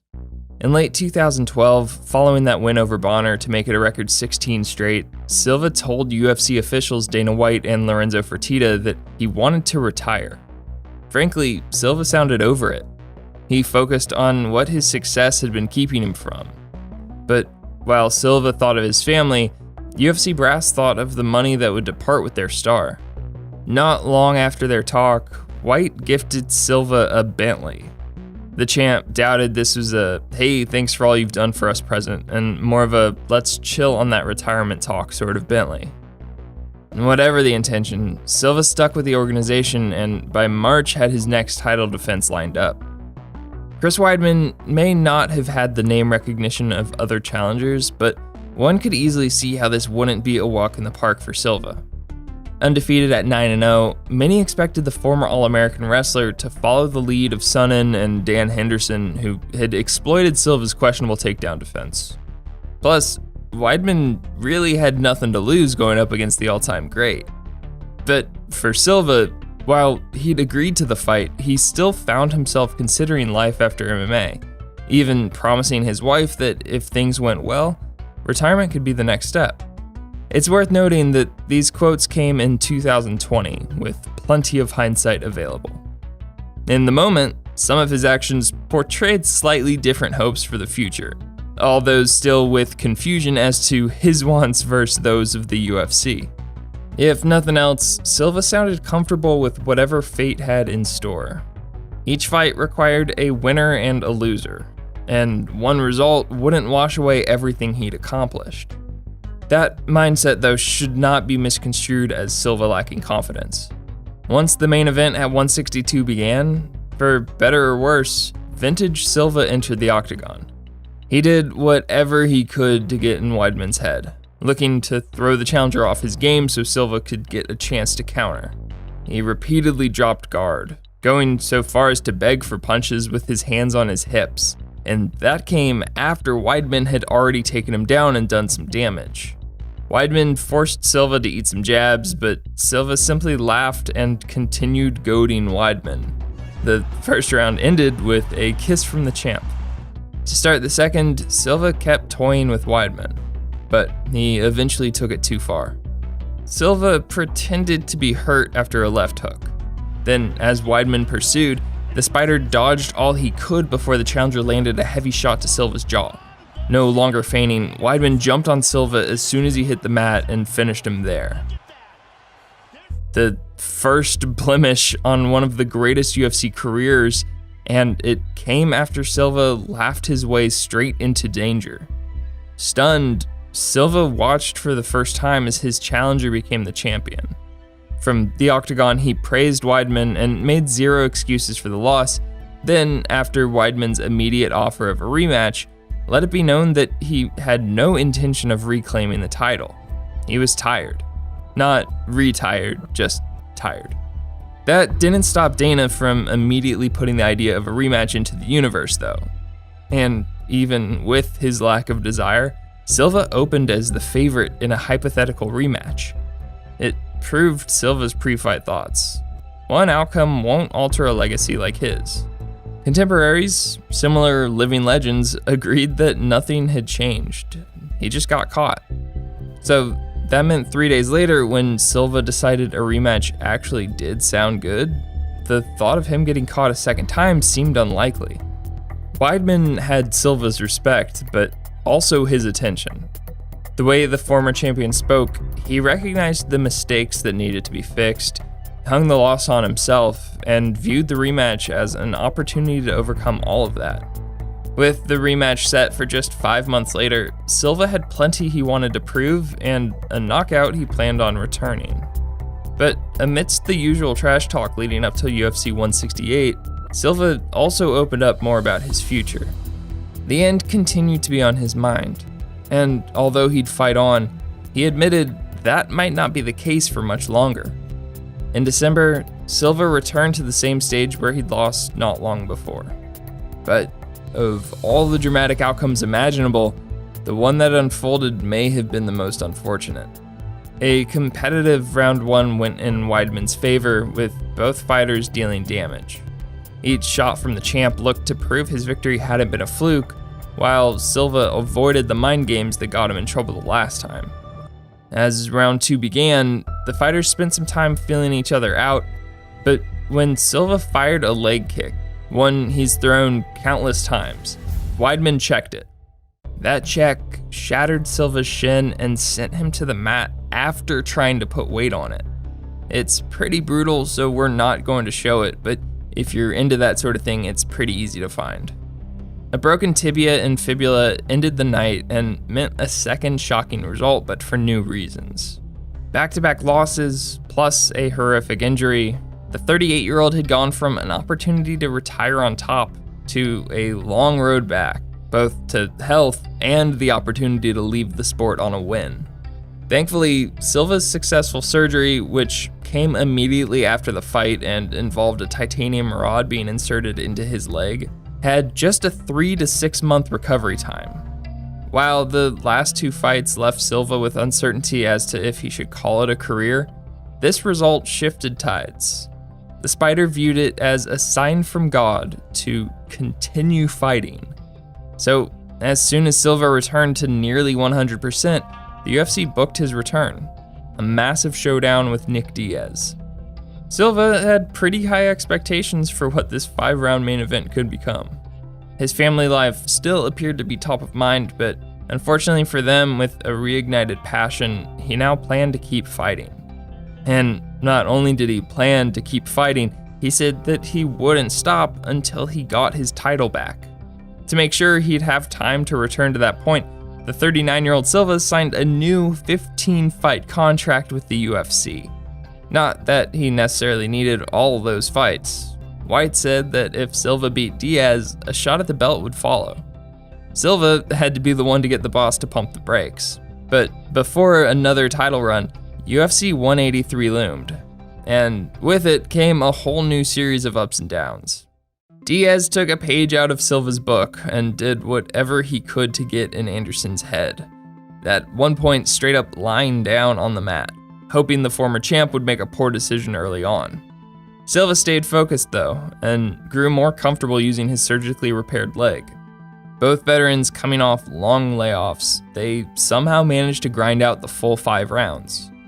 With Diaz looking a bit worse for wear, it went to the judges' scorecards. Unanimously, the decision went Silva's way, sending him to his knees, overwhelmed with emotion. The hard-fought victory led to familiar questions. Back to his winning ways, Silva again faced a decision. This time, though, news a few days later complicated things. Pre-fight drug screening results returned and both fighters got popped. For Diaz, just weed. For Silva, anabolic steroids. This kicked off a lengthy process. A few days later, another failed result, this time for the post-fight urine test. The small price, it cost Silva his spot as a coach on The Ultimate Fighter. It wouldn't be until August that the disciplinary hearing finally gathered. Silva's team accused a tainted sex pill for the contamination, but the commission didn't buy it. He received a 1-year retroactive suspension as well as fines related to his pay from the event. Most importantly, the commission officially overturned the result. Anderson's failure came following those similar to John Jones and Bigfoot Silva, but as Chuck Mindenhall put it, this case felt different. The Spider represented the athletes who competed the right way, having attained a near mythical status within the sport. But this singular moment had the power to undo so much of that. Even the man himself, ahead of his fight with Diaz, made it pretty clear how he viewed cheaters. But now, Silva remained adamant that that wasn't him. He'd never disrespect himself or the sport by taking a banned substance. Those missed chances to retire now compounded a new low for Silva. While support from his peers varied, the UFC stood behind their fighter. And for Silva, the best way to prove innocence was to keep fighting, just cleanly. His first chance came against Michael Bisping, who made no attempt to hide his now conflicted feelings for Silva. Bisping expressed a likely common sentiment among both fighters and fans alike: what to make of a tarnished idol. Even without the failed tests, over 3 years had passed since Silva's last victory. But facing Bisping, for a moment, Silva thought he'd gotten that now elusive win. He landed a jumping knee as Bisping said something to Herb Dean. The shot sent Bisping to the floor, but the horn sounded to end the round. Silva's celebration proved premature as Bisping managed to take him the distance. And once the judges had their say, Silva added another loss to his record. A few months later, the same result, albeit very different circumstances. Silva agreed to face Daniel Cormier. Not only did that mean going up to 205, but he did it on just 2 days' notice. The somewhat dull fight unanimously went DC's way, but the fact Silva battled the full 3 rounds without a camp, the fact his opponent admitted to being awestruck by the sight of Anderson in the octagon, there still remained glimpses of the fighter he used to be. This modern Silva just couldn't shake controversy though. Even in his next fight against Derek Brunson when his winless streak finally snapped after 4 years. While the judges called it unanimous, according to MMADecisions.com, only 4 of 23 media outlets scored it in Silva's favor. Brunson called bullshit after outstriking his opponent 118-54 and notching the only 2 takedowns of the fight. Even Dana White thought Brunson had earned the win. Silva wouldn't let those opinions get to him though. In a long Facebook post following his win, he proclaimed himself to be the best in the world, to the joy of many and the sorrow of others. But from there, it would be 2 years before the best in the world fought again. 2 weeks before an on-again, off-again date with Kelvin Gastelum, word broke that once again Silva failed a drug test. And once again, it left the sport unsure of what to think. Anderson made a meandering post on Instagram that referenced nothing specifically but said he needed to learn, he felt sadness and uncertainty of what would come. Silva and his team went to work to prove if something had been in Anderson's system, it hadn't been taken knowingly. For those who fought him more recently like Cormier, there were now much stronger doubts that Silva had been as clean as he'd claimed throughout his career. Fellow Brazilian Jose Aldo summed it up well. Innocent or guilty, the second failed test would be a red mark on Silva's career. There are precautions a fighter can take if they want to avoid these situations. Like the first time, a drawn-out process ensued as Silva's camp tried to clear his name. In the end, they provided enough proof that the failed test resulted from a tainted supplement. While this still came with a 1-year suspension, it left Silva feeling born again, going so far as to say his legacy was restored. At that point, Silva was 43 years old. He had achieved more than most are capable of dreaming about, but had watched it nearly come undone. He'd worked hard to build an incredible career, becoming one of the UFC's greatest fighters ever. But the fight to clear his name seemed like the victory that satisfied him the most. There would be other losses that followed, and a future that no one could comfortably predict. They were late bumps on a road that had stopped being kind to Silva long ago. He had avoided the chance to end things at an incomparable height, battled with tough decisions in and out of the octagon, and reminded everyone how unbelievable his championship reign had been. But when he fell, it only proved that Anderson Silva, after all, was human. Now we've come to our final episode of Collapse. This one kind of resists categorization because it's so much uglier than the rest. It's a reminder that, I don't know, it's cool to have a successful sports dynasty, but there's a lot more stuff that's more important, and the former should never get in the way of the latter. In 2005, the Chicago Blackhawks had missed the NHL playoffs in 6 of the last 7 seasons. That's when owner Rocky Wirtz hired general manager Dale Talon to rebuild the roster of what ESPN called the worst franchise in sports. Just 2 years later, Chicago would boast a pair of generational superstars ready to headline a modern dynasty.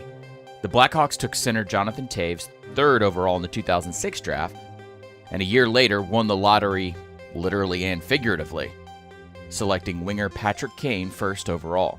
The franchise now had two future megastars. At the same time, they were already developing a defensive core of Duncan Keith, Brent Seabrook, and Nicholas Hjalmarsson, with prospects like winger Brian Bickle in development. After trading for the Flyers' Patrick Sharp, a title-caliber foundation was in place. Off the ice, Wirtz lured Chicago Cubs president John McDonough across town, not just to oversee a rebuild of this original six franchise, but, like McDonough had created for the Cubs, a transformation of the Blackhawks into a cultural brand. Finally, Joel Quenneville was promoted to head coach in 2008 to stabilize a bench that had seen 8 head coaches since 1998. By the time the baby Blackhawks lost to Detroit in the 2009 Western Conference Finals, Forbes magazine already hailed the franchise as the greatest sports business turnaround ever. Believing a championship was close, Talon signed veteran winger Marian Hossa to a huge 12-year, $62 million contract. Hossa was meant to be a missing piece to an almost perfect picture, and a year later, the Blackhawks won their first Stanley Cup since 1961, defeating the Philadelphia Flyers in 6 games. During a hangover season in 2011, Chicago drafted winger Brandon Saad, and longtime backup goalie Corey Crawford became the permanent starter and a fan favorite. Chicago would lose another first-round playoff series in 2012 before the NHL lockout, but the Hawks bounced back in a shortened 2013 campaign, winning the President's Trophy and beating Boston in a legendary 6-game Stanley Cup. After they were knocked off by eventual Cup champs Los Angeles in 2014, the Hawks came right back to beat Tampa Bay for a 3rd Stanley Cup in 2015. 3 cups in 5 years, led by 2 young superstars and a dynamic core of supporting players. Chicago had already completed a dynasty, and there was no reason this group couldn't keep going at a championship level. But even superstars can't do it alone. Along the way to becoming hockey's best franchise of the decade, Chicago's promising youth had evolved into veteran superstars, with contract demands to match. But let's back up a second, because Talon, the GM who built this dynasty, was actually gone before the Hawks' first cup win. Before the 2009-10 season, the NHLPA filed a grievance against Chicago, claiming Talon had waited too long to offer qualifying offers to restricted free agents, which ultimately resulted in Chicago paying more to retain a few of their players. All things considered, it was a minor gaffe at the time, but enough for McDonough to demote Talon and promote assistant GM Stan Bowman, son of NHL coaching legend Scotty Bowman. Talon quickly resigned. Even as a GM, he was well-liked by players, but Bowman was hockey royalty and understood to be McDonough's guy. During the excitement of the dynasty run, the new GM pulled off what Chicago fans demanded, locking up both Kane and Taves to identical 8-year extensions in 2014 at an average annual value of $10.5 million each. Both players had offers for more money on other teams, but the logic of all involved was that Chicago and its superstar duo would be stronger together. And both deals featured no trade clauses, further cementing the pair's presence for the decade to come. Now that 2 players made up roughly a third of the Hawks' payroll in 2015 and beyond, one of the very first casualties of this investment was Saad, who was traded to Columbus when Chicago couldn't fit his contract demands. If Talon was the architect of these dynasty Hawks, Bowman became the custodian. And because Chicago was so good and so young and so popular seemingly all at once, these Blackhawks' real rival wasn't the hated Red Wings or the Crosby-Malkin Penguins or the Kings' neutral zone defense. It was a salary cap. Remember that lockout in 2012 and 2013? To resume play, the league and the players' union settled on a $60 million salary cap subject to an annual adjustment in either direction based on league revenue. So, when something as random as Canadian crude oil prices drove down the value of the loonie in 2014, it lessened the revenue of the NHL's 7 Canadian franchises, lowering the cap growth for the following season. For teams carrying big contracts, the difference of a few $1 million could reshape an entire offseason, and Chicago was shouldering some serious debt. But even with a tighter purse, the Blackhawks still needed to keep their defense in place. Bowman chose to pair Keith and Seabrook for the long run, signing Seabrook to a huge deal alongside a 13-year extension that Keith signed back in 2009. The Blackhawks expected another cup run with their now expensive young core. That meant Bowman's margin for error would be non-existent, and Kane and Taves would have to be perpetually awesome. To create some breathing room under the cap, Chicago traded Sharp, a fan favorite, to division rival Dallas. But at least for the 2015-16 regular season, the price tags matched the hockey. Kane especially played like a $10.5 million superstar, scoring a league-best 106 points amidst the sexual assault investigation in his hometown of Buffalo. But another potential dream season disappeared in the playoffs. Chicago was minus Keith for Game 1 after he was suspended for 6 games after a high stick. St. Louis jumped to a 3-1 series lead, and winger Andrew Shaw was suspended for 1 game after using a homophobic slur against a referee in Game 4. The superstars went silent. Kane was held to just 1 goal, and Taves went scoreless. Still, Chicago managed to scrape back, tying the series and forcing a Game 7. But a freak shot on goal by Seabrook that bounced off both posts was initially called a game-tying goal. After video review, it was called off, and St. Louis knocked out the defending champions in the first round. From a distance, this was a brutally close loss against a division rival, but with Kane and Taves as non-factors, the series was also a new blueprint on how to beat these post-dynasty Hawks. If you take the 2 big names out, Chicago wasn't so scary anymore. With a handful of players chewing up payroll from then on out, Bowman would be forced to hit on almost every other minor contract and ancillary trade to maintain Chicago's quality depth. He couldn't afford to miss on any deal that ate up cap room, such as Brian Bickle. After Bickle exploded for 9 goals in the 2013 playoffs, Bowman signed him to a 4-year, $16 million deal. But Bickle's production plummeted, and his $4 million annual cap hit became an albatross for Bowman, who finally unloaded him in a trade with Carolina in 2016 in exchange for draft picks. Luckily, a gift from Russia had already landed on the ice. Calder-winning rookie forward Artemi Panarin helped mask the effect of an increasingly apparent cap crunch, just as Taves and Kane peaked as legit superstars. Chicago's headliners carried the load in the 2016 season, even with Taves battling through injuries. The Hawks finished with 109 points and the first seed in the Western Conference, led by the top-heavy line of Kane, Panarin, and Artem Anisimov. As long as you didn't look too far down the roster, these Blackhawks were still a superstar team in their prime, capable of another cup. Then, everything disappeared in 4 games. The Blackhawks were swept in the first round by a comparatively no-name Nashville Predators team that swallowed Taves and Kane whole. Nashville goaltender Pekka Rinne allowed only 3 goals in the entire series with a .976 save percentage. It was the first 8-over-1 sweep in NHL playoff history and the first postseason sweep of the Blackhawks since 1993. Just like the previous postseason, Chicago fell down early, but there was no chance of a comeback. Nashville outscored the Hawks 6-0 in games 1 and 2 at the United Center. Taves, still just 28, was shockingly mortal against a faster, more aggressive Predators team. His only goal of the series came down 3 in Game 4, while Chicago's expensive defense looked alarmingly slow, leaving Crawford on his own. This wasn't the close, gritty loss like the 7-game series against the Blues a year prior. This was a total blowout, a sweep at the hands of a franchise considered to be Chicago's little brother. Bowman called the sweep unacceptable and deemed the season a complete disappointment. When asked if complacency had set in around the franchise after 3 Stanley Cups, Bowman raged, "If that's the case, then we're going to get rid of those people, because the only reason we come here is to win the cup." A wild overcorrection began. To kickstart a youth movement on defense, the GM pulled a series of shockers. First trading Hjalmarsson, arguably the team's healthiest and most reliable defenseman, to the Coyotes for Connor Murphy and Laurent Dauphin. Then, in a stunner, he sent Panarin to Columbus to return fan favorite Saad in addition to prospects and draft picks. Panarin, a player Kane himself credited with making his own game better, was traded for a less effective veteran version of himself with the same cap hit, but a few extra years of control. Oh, and both players were favorites of Quenneville, creating friction between the coach and GM. Panarin represented the best and worst parts of Chicago's front office. They had an eye for young talent and were smart shoppers on the international market, but couldn't hold on to rising stars once they reached market value. Bowman dealt a player who would become a top 10 forward in the league, knowing that he'd never be able to fit an inevitable long-term deal for Panarin under their bloated cap. Despite the fact he'd arrived at just the right time to help compensate for an expensive, aging group, Panarin was too good. And when Saad was traded away for prospects again just a few years later, the Hawks basically had nothing to show for Panarin, a superstar who could have been the bridge to another title run.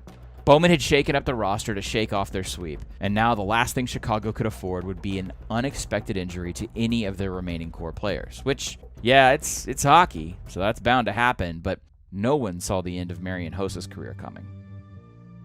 In June of 2017, the Hawks announced that Hossa would miss an entire season due to an aggressive form of eczema. The otherwise healthy veteran, who was still a reliable goal scorer, had developed a rare, severe skin allergy to his own equipment.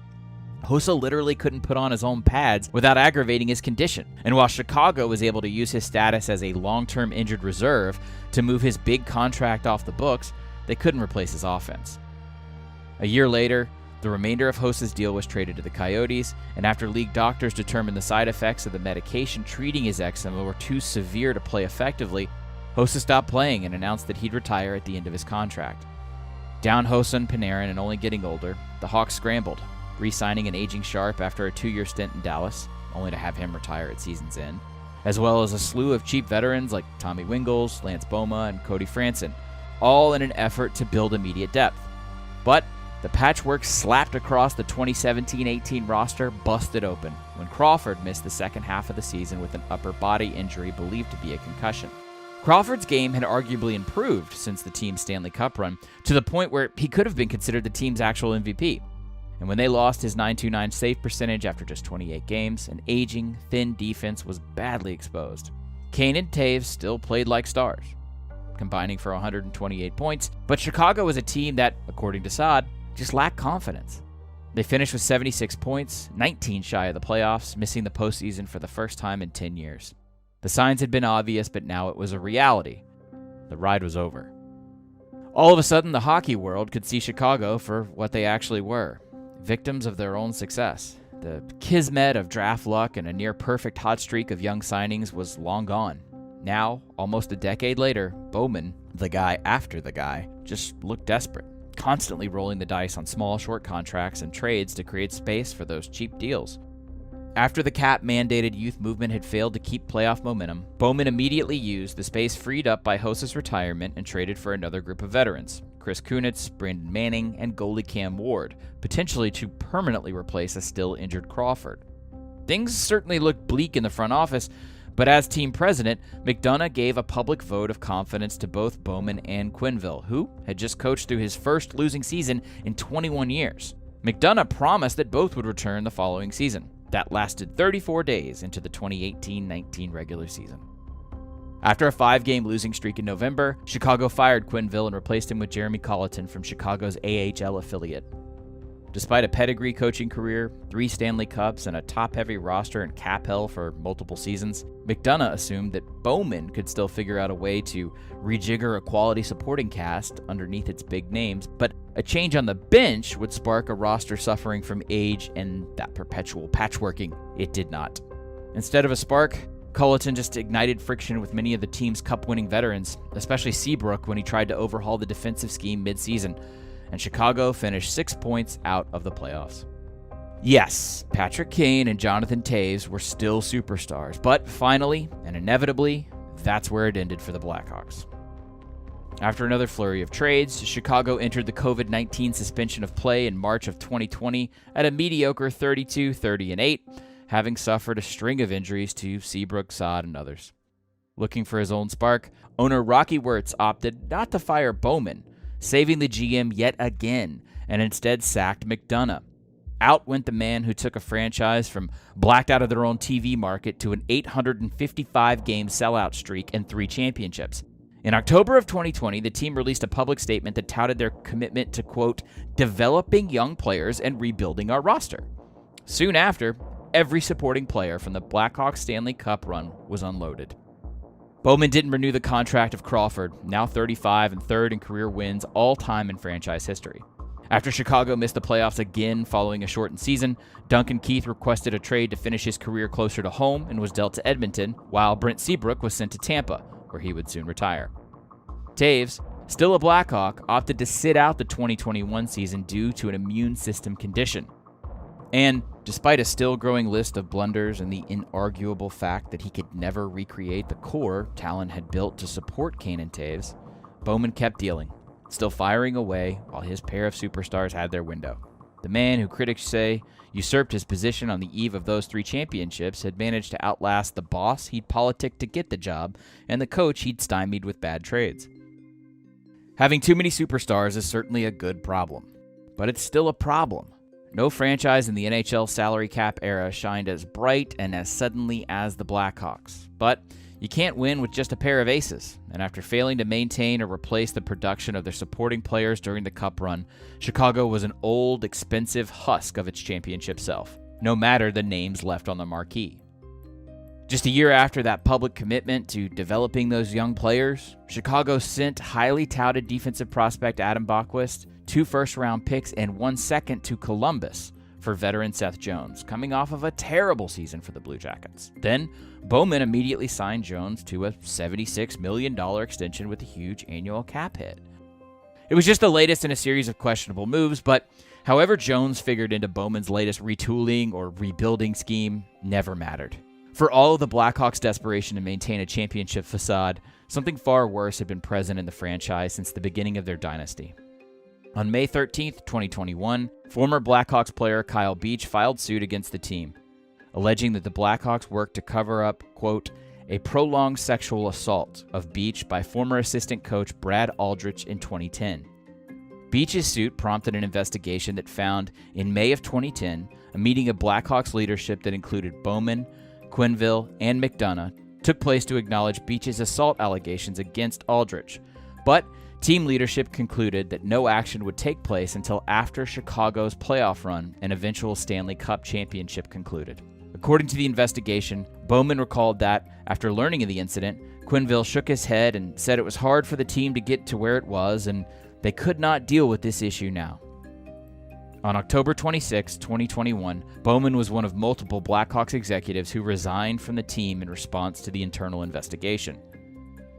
Quenneville, then the head coach of the Florida Panthers, also stepped down. NHL Commissioner Gary Bettman stated that anyone involved in the Blackhawks cover-up would have to meet officially with him before pursuing any future job in the NHL. The very end of the Blackhawks' darling run of championships and business accolades started at the beginning, because for 3 weeks between May and June of 2010, Aldrich was allowed by the leadership of Chicago's hockey renaissance to continue working with the team, interacting directly with his alleged victims, and even riding in the championship parade. According to the report, Aldrich also made an unwanted sexual advance to an intern during that period. Chicago eventually allowed him to resign with severance after the 2010 postseason. The Blackhawks did not report his behavior to authorities, and Aldrich would go on to coach at a Michigan high school where he would plead guilty to sexual contact with a student. His name was etched on the Stanley Cup as part of the Blackhawks' first championship in 49 years.